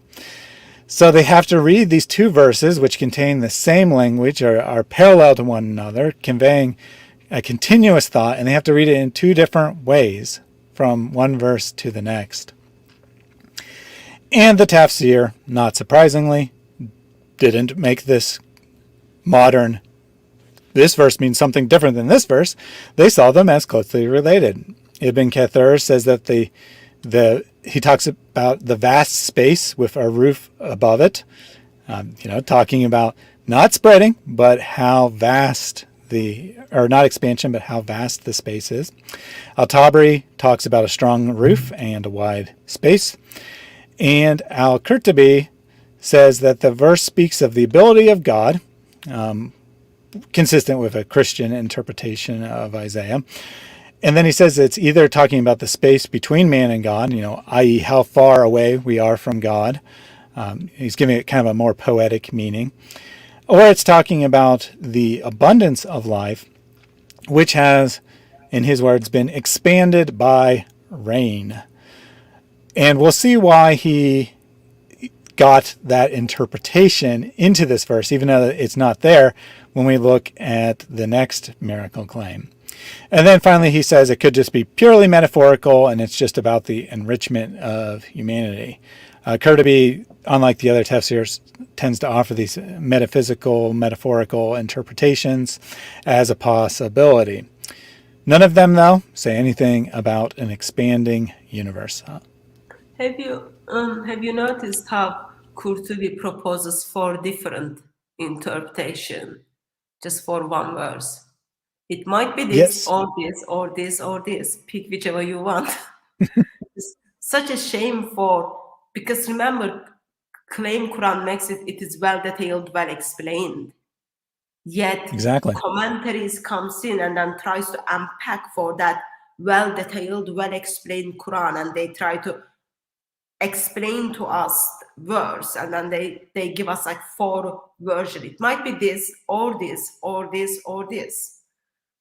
No one knows what Allah meant. Yeah, yeah, and I don't know about this particular passage, but sometimes he'll even after giving the different interpretations. Sometimes he'll even say after that, and only Allah knows which one is correct.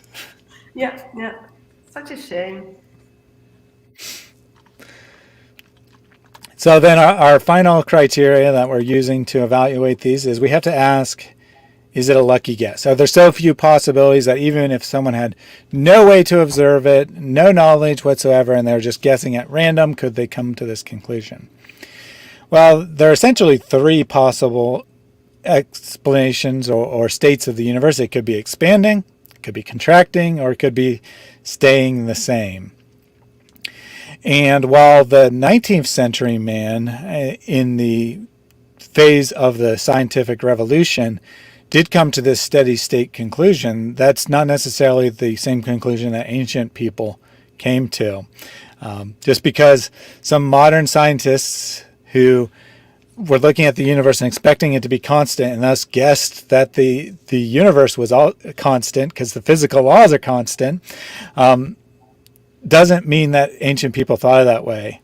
And the egg analogy from the ancient creation myths, the growth of life in general, even without the egg analogy, just people look, human beings start really small and then they get bigger. Trees start as a tiny seed and then they get bigger. Every living creature seems to start small and then get bigger. It wouldn't be that unlikely for someone to say, maybe the universe is the same. Maybe it started small and got bigger. Because especially if you're thinking of it as a life form or pseudo life form, that as these creation myths cast it in. So does it go beyond a lucky guess? I would say no there as well. So we looked at 5 criteria to evaluate this claim of whether the Quran has a scientific miracle of the expanding universe. What is your conclusion on this one, Hatun? I think this is one of the scientific miracles, just made me so confident that Islam is truth. Somehow I'm guessing that is sarcastic. Yes, that's a miracle by itself. Through this So, miracle, I have been miracled by making a miracle claim that I am about to say my shahada. yeah, that would definitely be a miracle if you are convinced by this passage to convert to Islam, because I don't see any other explanation as to why someone would be convinced, at least Well, after looking at the evidence. Maybe if they just... It keeps 1.6 or 8 million people in Islam. Kurtubi, Ibn Kathir, and Tabari, it seems like they were all just like, wow, we've got lots of options for this one. And the word of Allah is not very clear at all. They're all miracle for me, so I think I can take this. All right. Yeah. The miracle of reinterpretation. All those early Muslims who Muhammad said were the best Muslims and that any Muslims who came after him would be worse Muslims, they had no clue what the Quran was talking about. They had no knowledge of the Quran. It's only modern Muslims who have the benefit of knowing what Western non-Muslim scientists have concluded about the universe who can correctly read the Quran. So my conclusion is, in fact, that there's no scientific miracle or miracle of any kind. At least the science was correct. We don't even always see that. We didn't see that in the first case. We only saw scientific error in the first case. But there's no reason to believe that's what the text is teaching. And even if that is what the text was teaching, similar ideas are found in the Bible and other texts as well. So, no miracle, unfortunately. This is just the Muslim offering a creative interpretation that, even if their interpretation was correct, would not demonstrate any advanced knowledge. So keep away from Islam, huh? Yep, so 0 for 2, but let's press on. There's more claims that the Muslims make. These aren't the only two. Maybe if we look enough, we'll find something that holds up to scrutiny. Yeah, and other thing is it's not you went and picked those verses. It is Muslims brought up those verses, and we are just looking at them, checking what the verse itself say, what early Muslims said, and it has anyway. This can be scientific miracle. So we are just dealing with what Mr. or Mrs. Muslims provided you. Exactly. I would, if a Muslim wasn't trying to claim that there was some advanced scientific knowledge in this verse, I would have no problem with it. And, if the verse is just describing that God created the universe and this demonstrates his power, I'd say amen to that. But then they try to go beyond what the verse says to make it say something else, and that is what I have a problem with. So let's take a look at another one. We saw in Kurtubi that he spoke of the rainwater bringing about life, which will be very relevant here in a second. Let's turn to 21:30. Have those who disbelieved not considered that the heavens and earth were a joined entity, and we separated them and made from water every living thing? Then will they not believe? So, as is the case for many of these perfectly clear scientific miracles in the Quran, you go to two different Muslims, they'll both say there's a scientific miracle, but they'll disagree about what it is. Occasionally you'll find a Muslim who goes to this verse and say, this verse is teaching evolution. This is proof that the Quran knew the theory of evolution. Well, most Muslims don't believe in evolution, so most Muslims won't want to go there. But it does happen from time to time. They'll look at the first half of this verse and they'll say that's the Big Bang. Yeah, it's not, but we're going to focus on the second half of this verse, which says we separated them and made from water every living thing. Here is the claim from the Muslim Vibe. More than half your body is water. Animals and plants on Earth are mostly water. All life in our universe also needs water. When scientists search for life on exoplanets, they only look for planets with water. No water means no life. However, Muslims knew about this 1,400 years before it was discovered. In the Quran, all life on earth and in heaven depends on water. How can an illiterate man who lived 1,400 years ago have known that all life in the universe also needs water? So before getting into the criteria, what are your first thoughts here, Hatun? Do you think that ancient people didn't know that water was essential for life? No, I don't think they did not. They did know that. Probably they didn't know if they don't drink water for 3 days, they will be getting process of dying. They didn't know. They didn't know. They wouldn't know. Well, especially the illiterate, because they didn't read in a book that they needed to drink water. They just didn't know. Yeah. And probably because they couldn't read, as you said, they couldn't find, probably they didn't read it from the book. And when they saw people were drinking water, they were just silly people. It's just waste of time, waste of water. Yep, I'm guessing that's probably what the case is, but I guess we should probably go ahead and not just assume the Muslim's correct and go ahead and look at the evidence.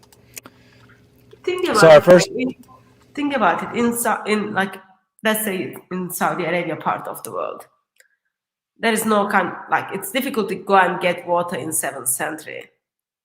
Probably when they were traveling with their camels, when the camels needs water, probably they just No, that's just imaginary. They can go from one side of the desert to other side of the desert without water. Even we can go without water. If we really, really desperately need of water, all we need to do is drink the camel urine. But for you to do that, you still need water. But yeah, I don't know. I don't think like they understood that. I'm just thinking loud right now. Like I'm trying to imagine in 7th century hot, because people there is a hadith that people are dying when they put hot iron in their eyes, like they let them to die from thirst. So I think that already tells me they didn't know water was very important for life. Indeed. Yeah. But, let's not just assume. Let's go ahead and be responsible, look at the evidence. But I agree on the surface. This seems like something that no person would know. It wasn't Yes, in the therefore, sorry, I'm gonna forget this now. So this is the verse Muslims brought it to yes, you to make a claim. Actually, those are also Zakir Naik's book as well. Muslims brought it to you to make a claim. These are the yes, scientific miracles, and then they even put on their website. correct. Yes, this is under an article called "The Miracles of the Quran: Water" on a Muslim website called the Muslim Vibe. That's where I quoted here. Seen it other places. Interestingly enough, in a video that I did a direct response to, part of their claim is that a desert person especially wouldn't expect things to be made of water. When I would tend to think it's probably the opposite, that a person in the desert would be more appreciative of the value of water, but what do I know? Probably when they sweat, they was just like, we can just lick this our sweats. We don't need water. Yeah, that was disgusting. Anyway, let's continue. So moving into the criteria. So with these, we always have to first ask, is the scientific claim even true? Because it's not always the case that these claims of scientific miracles are true. In this case, I will say yes. It is true that all living creatures are largely composed of water. Not really identical to being made of water, but close enough. I'll say that if the Quran was claiming that all creatures are made of water, that would be scientifically true, or close enough, and in common speaking, even if it's not scientifically precise. There are people who speculate that water isn't necessarily essential to life, but that's unproven. So that's just speculation. And some people say maybe there is a way for a life form to live without water, but there's no actual concrete examples of that. That's just theoretical. So we'll say yes, it's true. And was it observable? Well, yes, it was observable. So our criteria is this something that an ordinary person could observe in the 7th century? And if they can, then it doesn't require any divine knowledge to know that. 7th century people were aware that animals and plants would die without water, as we've kind of already humorously alluded to. And we need to keep in mind that water to an ancient person is synonymous with liquid. They're not necessarily talking about hydrogen and oxygen, H2O. They're talking about liquid, really, when they say water. And in that sense, it's readily apparent that animals and plants have water or liquid inside them. You cut a human, you cut any other animal, they bleed. They bleed liquid. You cut a plant open, you can see water inside it. Indeed, people in the desert know the people in the desert know that when they're desperate for water, they can cut open a plant and extract some water from it. Did you want to say something? Yes, can I just distract and ask a practical question? Mm-hmm. You think that, since you are talking about liquid, do you think that Muhammad knew that ice was the form of water? Probably not. I would guess that he probably did not observe ice, so he probably didn't really know what it was. But a human being who is in a cool enough climate to allow for ice would probably be able to figure that out pretty easily by observing ice melting. Okay. Thank you. So the article, and they always do this, is they'll point out that there are many creatures that Muhammad couldn't have known existed, very tiny creatures that you can only see with a microscope. And they're made of water too. Bacteria are made of water. Everything's made of water, all living things. And that's true, but it's completely irrelevant because the Quran doesn't suggest that there are microscopic creatures. If it doesn't make a claim about microscopic creatures being about water, the fact that they're composed of water is irrelevant. The Quran could make that claim. It could very easily say there are living creatures that are too small for your eyes to see. If it made that claim, that would, I wouldn't call it miraculous, but it would at least be foreknowledge. It would be, I would say that it's easily guessed that they're smaller creatures, but it would at least be something. Instead, they have to go to verses like this that say that all living creatures are made of water and try to make it about microscopic creatures, since the Quran didn't bother to tell us about these microscopic creatures, that they're, despite the claim that we looked at the start where the Muslims said that these scientific miracles are in the Quran because Allah knew that atheist scientists would come along, so he put science in there to disprove their scientific claims. No, he could have put in a claim about tiny microscopic creatures. He didn't, strangely enough. Oops, meant to go forward. So then the third criteria we always ask is this an idea that's new to the Quran? If a human being had this idea before the time of the Quran, then it's obviously an idea that human beings could come up with. We need not assert direct dependence, although the Quran may be dependent on previous texts. It need not be the case. If someone else says it, that proves that human beings can come up with the idea of their own, and it doesn't require a divine source. And the answer to this question is no, this is definitely not unique knowledge of the Quran, that animals are composed of water.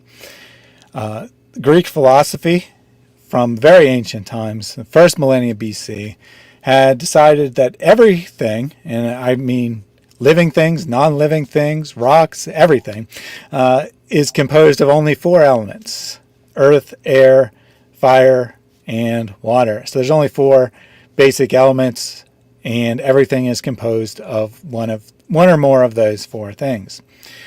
This idea isn't unique to Greek philosophy. Other cultures who probably did not have direct contact with ancient Greece share similar ideas, which would suggest that these ideas are very, very ancient, and that they probably predate the establishment of writing even. So definitely not new, the idea that things could be composed of water. And I would suggest that the Quran also believes in 4-element theory. You can see this alluded to in several places, but I like to go to the example of Surah 55, verses 14 and 15. He created man from sounding clay like onto pottery, and he created jinns from fire free of smoke. Now, if you're not used to 4-element theory language, you wouldn't necessarily see what's going on here. But clay is the normal term used to describe the combination of earth and water. So when you have earth combined with water, it's called clay in 4-element literature. So 2 elements present there. And then he says that the author says that he, meaning Allah, created the jinn from fire, free of smoke. Smoke is used synonymously with air in 4-element theory. And this particular phrase, fire free of smoke, is the usual way of describing pure fire, that it's the fire element mixed with nothing else. So, in fact, all 4 of the elements are contained in this one verse, and it's talking about things that are how things are composed. So human beings are created from 2 elements. They're created from earth and water. Jinn are created from fire. It seems to me that it's pretty plausible that the author of this text believed in 4-element theory. But even if that's not the case, we go to Thales of Miletus, who suggests that water is the fundamental element. So one of the things that the ancient Greeks tried to do is, it's established fact. Obviously, it's not really a fact. It's not actually true, but it's established fact in Greek philosophy that there are four elements. And they tried to establish what's the relationship between the four elements. And there was disagreement. Some said that earth was the fundamental element and other elements were formed from it. Thales says that water is the fundamental element. So if everything is composed of water, well, that includes all living things. And Anaximander even goes further as far as paralleling the Quran goes, writing about the same time as Thales, so 600 BC, somewhere thereabouts, 1300 years before the Quran. He writes that living creatures arose from the moist element as it was evaporated from the sun. So his theory is that somehow the power of the sun acting on water caused life to spontaneously arise. Obviously, it's not correct, but the point being that living creatures are literally being made out of the water. And elsewhere, he says that explicitly, the first living creatures were produced in the moist element. So we have an author 1300 years before the Quran saying that all living creatures are composed of water, using very similar language. But then we have to go back and ask, does the Quran even teach this to begin with? Is this just an idea that a modern Muslim has invented? Is this something that they've imagined in the text? Or is it something that the Quran is actually intending to teach? And the way we've been doing that is we're looking at the classical tafsir written in ancient times, long before the scientific miracle claims took off and people could imagine stuff in the text. And although it kind of seems like the verse does say that, oddly enough, the tafsirs don't agree. They say that's probably not the case. So remember that first half of verse 21:30, where it's talking about the separation of the heavens and the earth. Well, unlike the modern Muslim, the commentators don't see these as separate thoughts. They see that whatever that is saying and whatever it's saying about creatures being composed of water or made of water is related, that they're part of the same thing. So Ibn Kathir suggests that the heaven and the earth were originally joined together, and that when they were split apart, the sky was created and it was the rain that brought forth life. Remember, Kurtubi smuggled that interpretation of rain bringing forth life into the verse on God spreading out the universe. No doubt he was thinking of 21:30 when he smuggled that interpretation into that verse. Al-Tabari offers various opinions on what that first half means, the separation of the heaven and the earth, and a lot of the tafsirs are very confused as to what that means. But on the second half, the part that we're looking at as the miracle claim, all of the interpretations that he offers, they all agree that rain is what the second half of the verse is referring to. Similarly, Kurtubi says that has numerous opinions reported on the first half of the verse, and then he offers just a couple on the second half. He says that it could mean rain, like the other commentators, or that it means that water is necessary to survival, which is kind of how we were talking about the verse earlier, that people would know that water is necessary to survive. So he probably just observed that and thought maybe that's what the verse meant. Or he says that everything is made from solid water, which I put as ice here. I think he actually literally says solid water, or that it's made from normal liquid water. So he does offer the everything made from water. So one of his 5 different interpretations is what the modern Muslim claims. They get, 1 out of 7 chance here.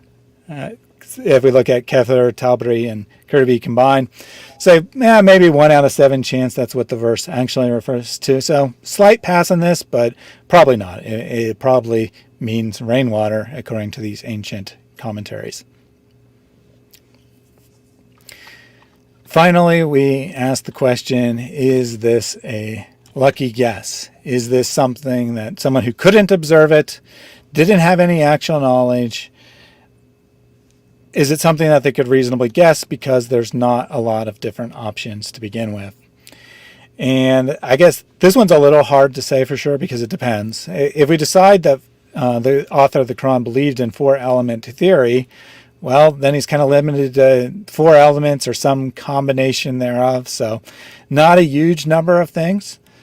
But I suppose in theory you could find some random idiot who just says any random thing, that all living life is composed of sunshine. All living life is composed of stones. So let's just be generous and say there's a lot of choices that someone could pick at random. So yes, it's a bit more than a lucky guess in this case. Or you can say it's a miracle. This is a miracle. Well, it does pass our miracle test on the 5th criteria, but it needs to pass all of the 5, not just the 1. I know we are asking for 5, it to pass 5 criteria, but I think since the examples they bring forward, we saw none of them passed. We need to start practicing generosity. So even if passed, even one of them passed half of the criteria of 1, or even half of the quarter, then we should let that pass as a miracle. Otherwise, Okay. like seriously, no miracle. Yeah, well, I'll take your advice. I'll be very generous today and say that if one of the things we look at covers 4 of the 5 criteria, we can say that that is almost a miracle. However, I believe we only passed 2 of the 5 criteria, so not even 50%. I mean, you got to at least get over 50% if you want me to give some credit. Andrew Martin earlier stated, I forgot, still it's on the screen, he blinded me with science.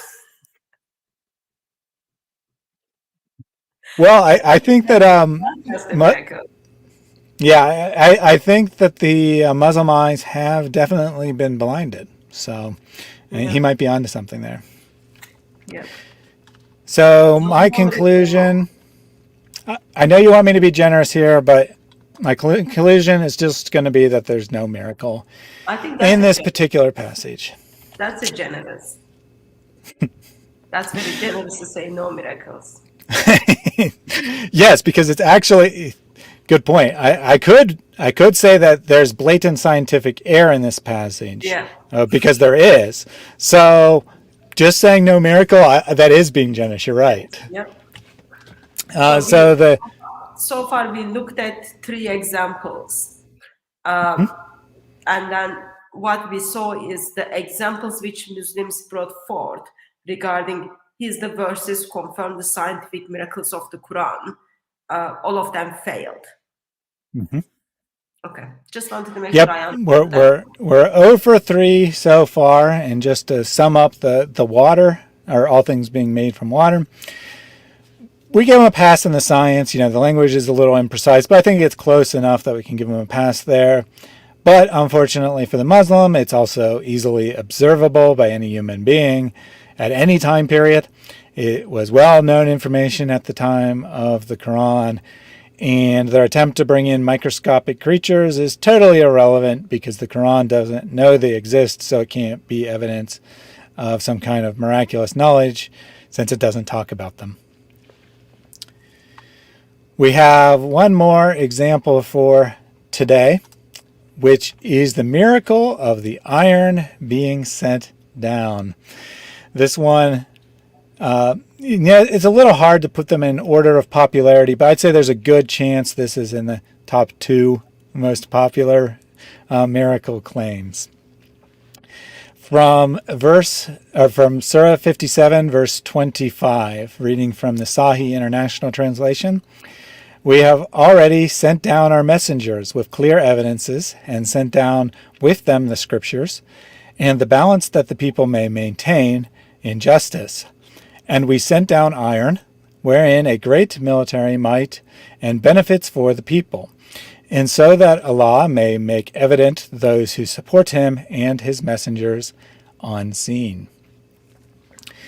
So now we'll go to the Muslim claim. I want to be fair. I want to look at what the Muslim actually claims, not just, make a straw man argument where I'm pretending this is what they claim. I'm going to read their actual words and analyze the actual words of their claim. So the word anzalna, translated as sent down, and used for iron in that verse, could be thought of as having a metaphorical meaning to explain that iron has been given to benefit people. Yeah, maybe you should have just stopped there. Just side note. But when we take into consideration the literal meaning of the word, which is being physically sent down from the sky, as this word usage has not been employed in the Quran except literally, like the descending of the rain or revelation, we realize that this verse implies a very significant scientific miracle, because modern astronomical findings have disclosed that the iron found in our world has come from giant stars in outer space. So, hopefully I didn't give it away too much, where this is going to go. But what are your first thoughts on this passage, Tim? It looks like a scary movie. A miracle. A miracle indeed. Yeah, it's just that. What is the word you would use to say one of the best miracle or something? But it needs to be like different word than best. One of the most grandiose, fantastic. Okay. Yeah, one of the most fantastic miracle, like a scary movie. Why did you hide this to the last one? No, I'm not able to sleep because it's all like very scary movie to me. Yeah, you got these people. It looks like they're on a vague outline of people here. It looks like they are on a beach and they're seeing the iron come down, and it looks like it's the end of the world or something. Yeah. Such a shame. So let's go ahead and take the Muslim claim seriously and analyze it. The first criteria we ask is this true? It should be a given, but unfortunately, often Muslims will make a claim that there's a scientific miracle in the Quran, and then they'll say something which isn't even scientifically true, even though that's the part that should just be a given for them, because since they know what the answer is, should get that part right every time. But in this case, the best I can do is say sort of. That the Muslim said that the iron found in our world has come from giant stars in outer space. Well, what he's alluding to is that heavy elements, in fact, all elements heavier than helium, are only created in the supernova of stars. When a star reaches the end of its life, it collapses, explodes. It's a supernova, and this is what produces the heavy elements in the Earth, according to the scientific consensus. So it's technically true that it came from giant stars, but the language he's used is really kind of hiding what actually goes on, because that doesn't sound anything like being sent down. Because every single heavy element on Earth, carbon, that all life is composed of, silicon, gold, everything, every heavy element is composed or is formed in the supernova. So if that's what the verse means, then why did it signal out iron? However, a small amount of iron and all the other heavy metals lands on Earth from meteorites. So that is a more close resemblance to being sent down. But the vast majority of iron on Earth did not come from meteors. Maybe like 1% or something comes from meteors. The rest has been on Earth since it was formed, according to the scientific consensus. So was it observable? Could a 7th century person using 7th century technology, i.e. primarily using their eyes and their ability to think for themselves, observe this? Well, In principle, yes. And someone could watch a meteorite hit, they could find the debris, and then they could notice that iron is included in the debris of the meteorite. Now, to my mind, at first glance, that doesn't seem all that likely that someone would observe that. But in fact, that is what must have happened, because a whole bunch of ancient cultures have this belief of iron coming from outer space. The ancient Egyptians, for example, long before the time of Muhammad, the ancient Egyptian society fell in the 1st century AD, so definitely before the time of Muhammad, they concluded that iron came from space. Quoting an article by an Egyptologist here, to the ancient Egyptians, iron was known as the metal of heaven. In the hieroglyph language of ancient Egyptians, it was pronounced ba and pet, meaning either stone or metal from heaven. So the very word for iron in Egyptian comes from heaven. So either stone comes from heaven or metal that comes from heaven. So apparently people did observe this, which then obviously answers the question about was this original to the Quran. I already alluded to the Egyptians having this idea that iron was metal from heaven.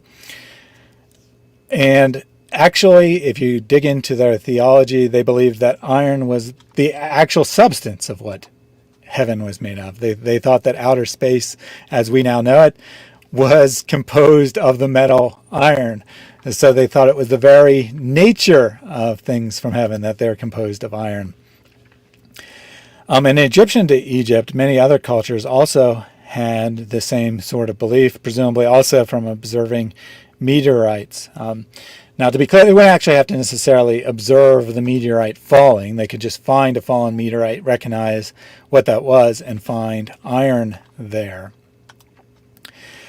In Tibetan, there's a word which is togcha, which means sky iron. Iron from meteorites was highly prized throughout the region. That rich people in the region took iron and they made jewelry out of it. They used it as a form of currency. And the reason that iron was so valuable in the ancient world, especially iron from meteorites, is that iron is, unlike other metals, is very difficult to harvest from the earth, to separate it from the rock, or smelting, to use the correct term, because it requires very immense heat to melt iron, much higher temperatures than other types of metal. But as a result, it's also much stronger. So it's very useful, but it's also very hard to get, making it very valuable, and that's why it was a prized possession. Plutarch calls iron, along with lodestone, the bone of the gods. So he thought that the literal physical bones of the literal physical gods that the ancients believed in was composed of iron. So again, an indication that it's the thing of heaven. There's multiple Hittite texts that speak of iron of heaven or iron from heaven, and Sumerian texts also refer to iron coming from heaven. Now, all of these texts are from the BC era, with the exception of Plutarch, which still predates the Quran. So, known from at least 1 to 2 millennia before the time of Muhammad that iron comes from heaven, or at least sometimes comes from heaven. But does the Quran teach it? Is this just an invention of modern Muslims creatively reading their text, or is this something that all Muslims have believed when they read the perfectly clear Quran, that this is the only interpretation that they could come to from the text? Well, this is why I had to hold back laughter as I was reading the Muslim claim, because remember he said that the term anzalna is only used for physical sending down in the Quran. In fact, it's used more than 100 times in the Quran, saying Allah sent down various things, including the very verse which the iron comes from. In the case of this verse, it says that the messengers of God were sent down from heaven, and that the scripture or book was sent down from heaven. doesn't seem too plausible that Muhammad literally was sent from space. Maybe he had some spaceship, he was an alien or something, I don't know. I don't think that's what the text is saying, but the Muslim claimed that this term can only mean, or almost all, exclusive in the Quran at least, it exclusively means physical descent from heaven, which means also that clothing physically descends from heaven, food physically descends from heaven, people of the book physically descended from heaven, and yes, cows physically descended from heaven. Now, I don't believe that cows came from heaven, but maybe the science just has not caught up here. Maybe soon scientists will discover that cattle actually originated on a foreign planet and they took a spaceship to come to Earth and thus were sent down from heaven to Earth. Yeah. If that's where the Muslim wants to go, then I'm happy to let them go there, but otherwise stop claiming that this term has any kind of special meaning. Let's look at what the ancient tafsir say about the verse. Ibn Kathir says it refers specifically to Muhammad. He claims that this verse is not about Allah's blessings in general, but it's about Muhammad. He says that this verse is about Allah sending Muhammad iron so that he could raise an army of people after the people of Mecca didn't listen to him, i.e., he was ordered to take up iron weapons and kill the disbelievers. It's very interesting how these ancient commentators see violent commands everywhere in the Quran, even when they're not there on the surface. Al-Tabri's a little bit less explicit. He doesn't say it's about Muhammad, but he does say it's about prophets, and he does say it's about prophets physically fighting unbelievers with the benefit of iron weapons. Qurtubi, as per his usual style, offers various different explanations. He says that it might be one of the four blessings of God, the other being fire, water, and salt.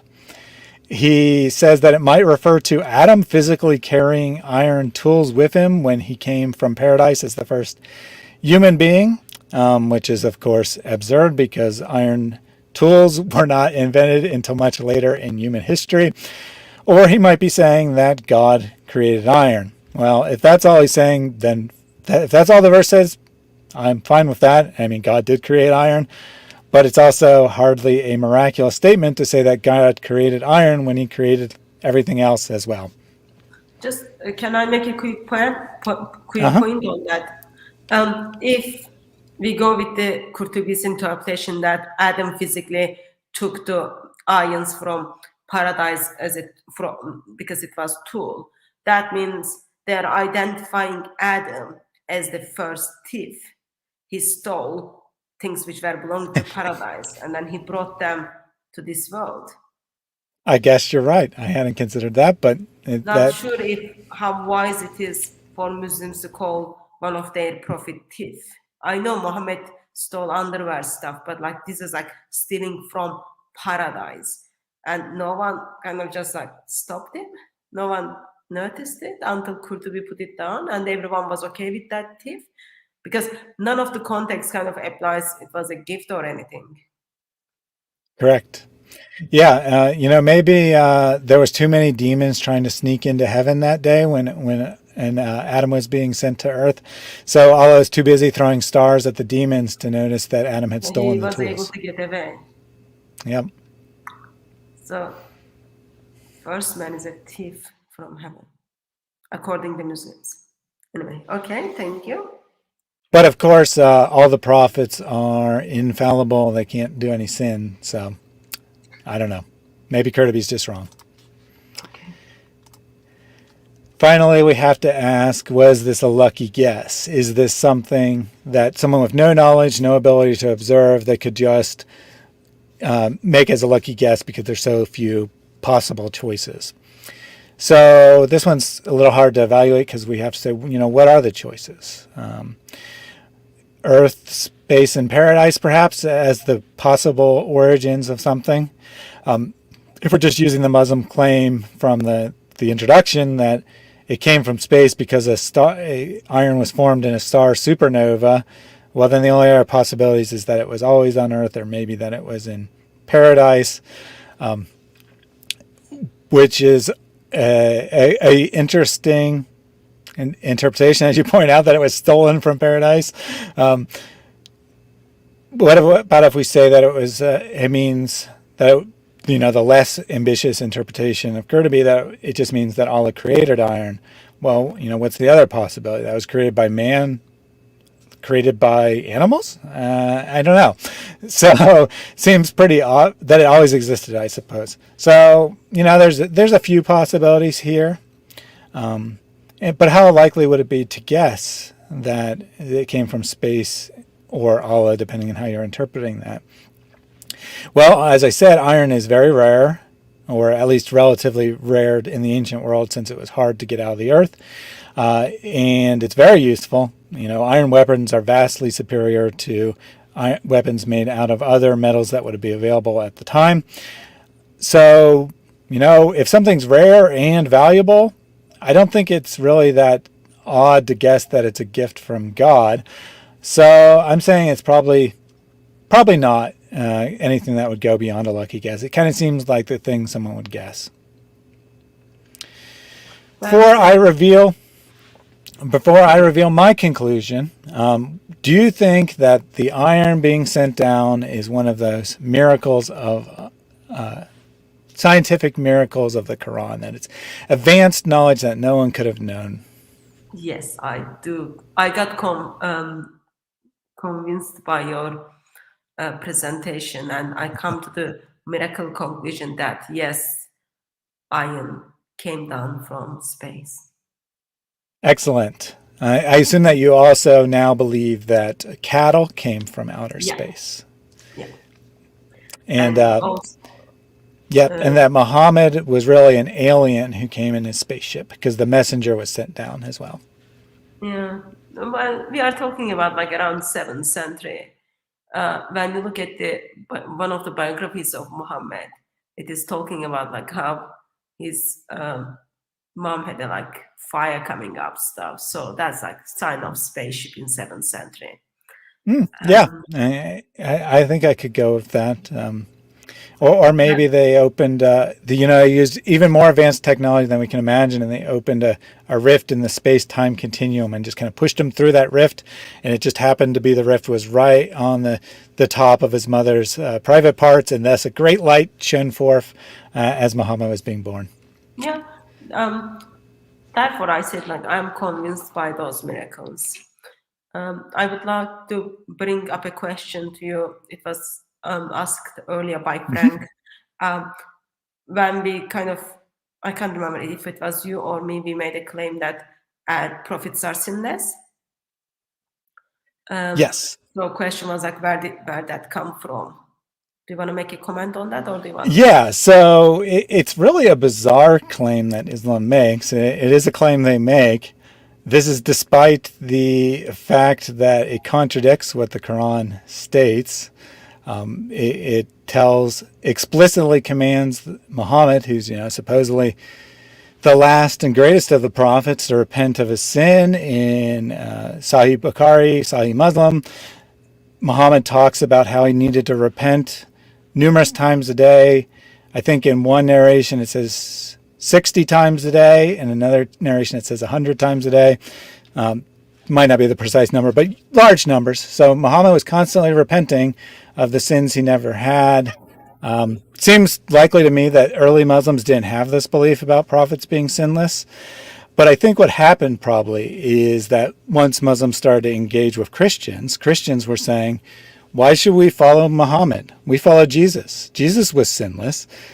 And the Quran actually agrees on that. It agrees that Jesus is sinless. It's the only person it describes as sinless. And then they're like, well, crap, our guy's not very good in comparison. Yeah, he was sinless too. Yeah, that's it. I think that's probably how it came to be. I think that probably the earliest Muslims didn't believe that, and then they were forced into that because Christians could point to Jesus, who actually is sinless. Yeah, so in Islam, Jesus and his mother is identified as Satan didn't touch them, so they are sinless. Idea of prophets are sinless simply entered the world by Muslim claims. Yeah, Muslims claim that prophets are sinless. Like apparently, according to Muslims, chopping off people's head, putting hot iron, raping, forcing himself to people, buying and selling people, beating people, lying and deceiving. Those things are not sin in Islam. Muhammad did all of those things, and they still identified Muhammad as sinless, even though Quran, Allah asks Muhammad, Allah tells Muhammad, ask forgiveness for your past sins and your future sins. Still, Muslim thinks prophets are sinless. Such a shame, such a shame. Yeah, it's it's just one of the many miracles of Allah, I guess, that a man who seems to be worse than 99.99% of all human beings to ever live is in fact sinless. Yeah. That's a miracle. And yeah, there are many miracles of Islam, just not the ones that they claim. So, conclusion back to the iron being sent down from heaven. Yeah, the conclusion is there's no real miracle here. The scientific claim of the Muslim was deceptive at best. They purposely chose their words to say something which they could say was technically true, but didn't remotely resemble the actual scientific claim about the origins of iron. The fact that iron sometimes arrives on Earth via meteorites is plausibly observable by any person in Muhammad's time. And regardless of how difficult it would be for any given individual to observe, it was known information. Numerous texts from many different cultures across the ancient Near East and beyond speak of iron coming from heaven. And additionally, besides all that, there's no reason to really believe that's what the Quran is claiming to begin with. The tafsir mostly seem to think that it's talking about iron weapons, or they make claims that are obviously false, or they just make such a general claim that it would be true regardless of what was in the verse that God created it. So that is it for me. That's the end of the miracles? Well, there are more claims, but I didn't want to make the presentation too long. I do have a separate presentation on specifically the claim of embryology. This is kind of like the granddaddy of all scientific miracles in the Quran. It's where it started. Muslims, that's one of the few texts that they'll actually try to defend to non-Muslims. They'll say that Allah has this miraculous knowledge of the formation of human beings in the womb.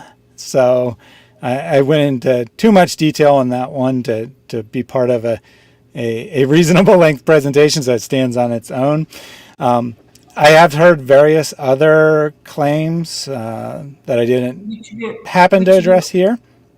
Would you be okay to have another session to just look at the embryology? We did a couple of live streams in the past, but it's always good to repeat or even bring new things. So because not sadly actually, miracle is those claims still come to Christians on the streets or even to non-Christians where Muslims are making such a claim. So it's good to kind of refresh our minds on this.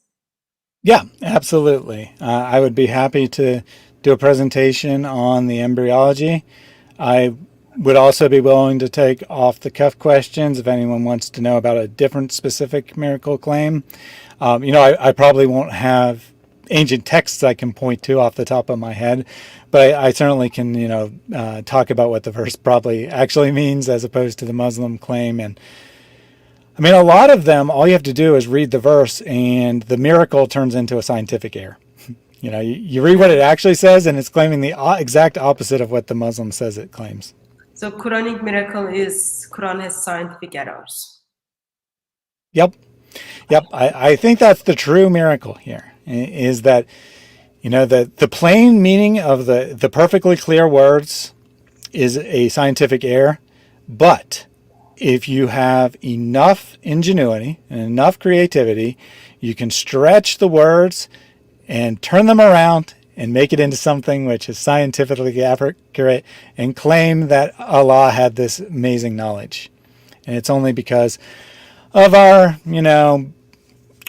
hard hearts that we don't see it. Unfortunately, neither did any of the ancient Muslim commentators. So apparently there were no Muslims with pure hearts until today. Yeah, miracle. That's just miracle by itself. Okay, we can stop here. Thank you very much for sharing all those miracles with us. And in case anyone missed it, so we looked at 4 examples which Muslim brings forth regarding Islamist truth.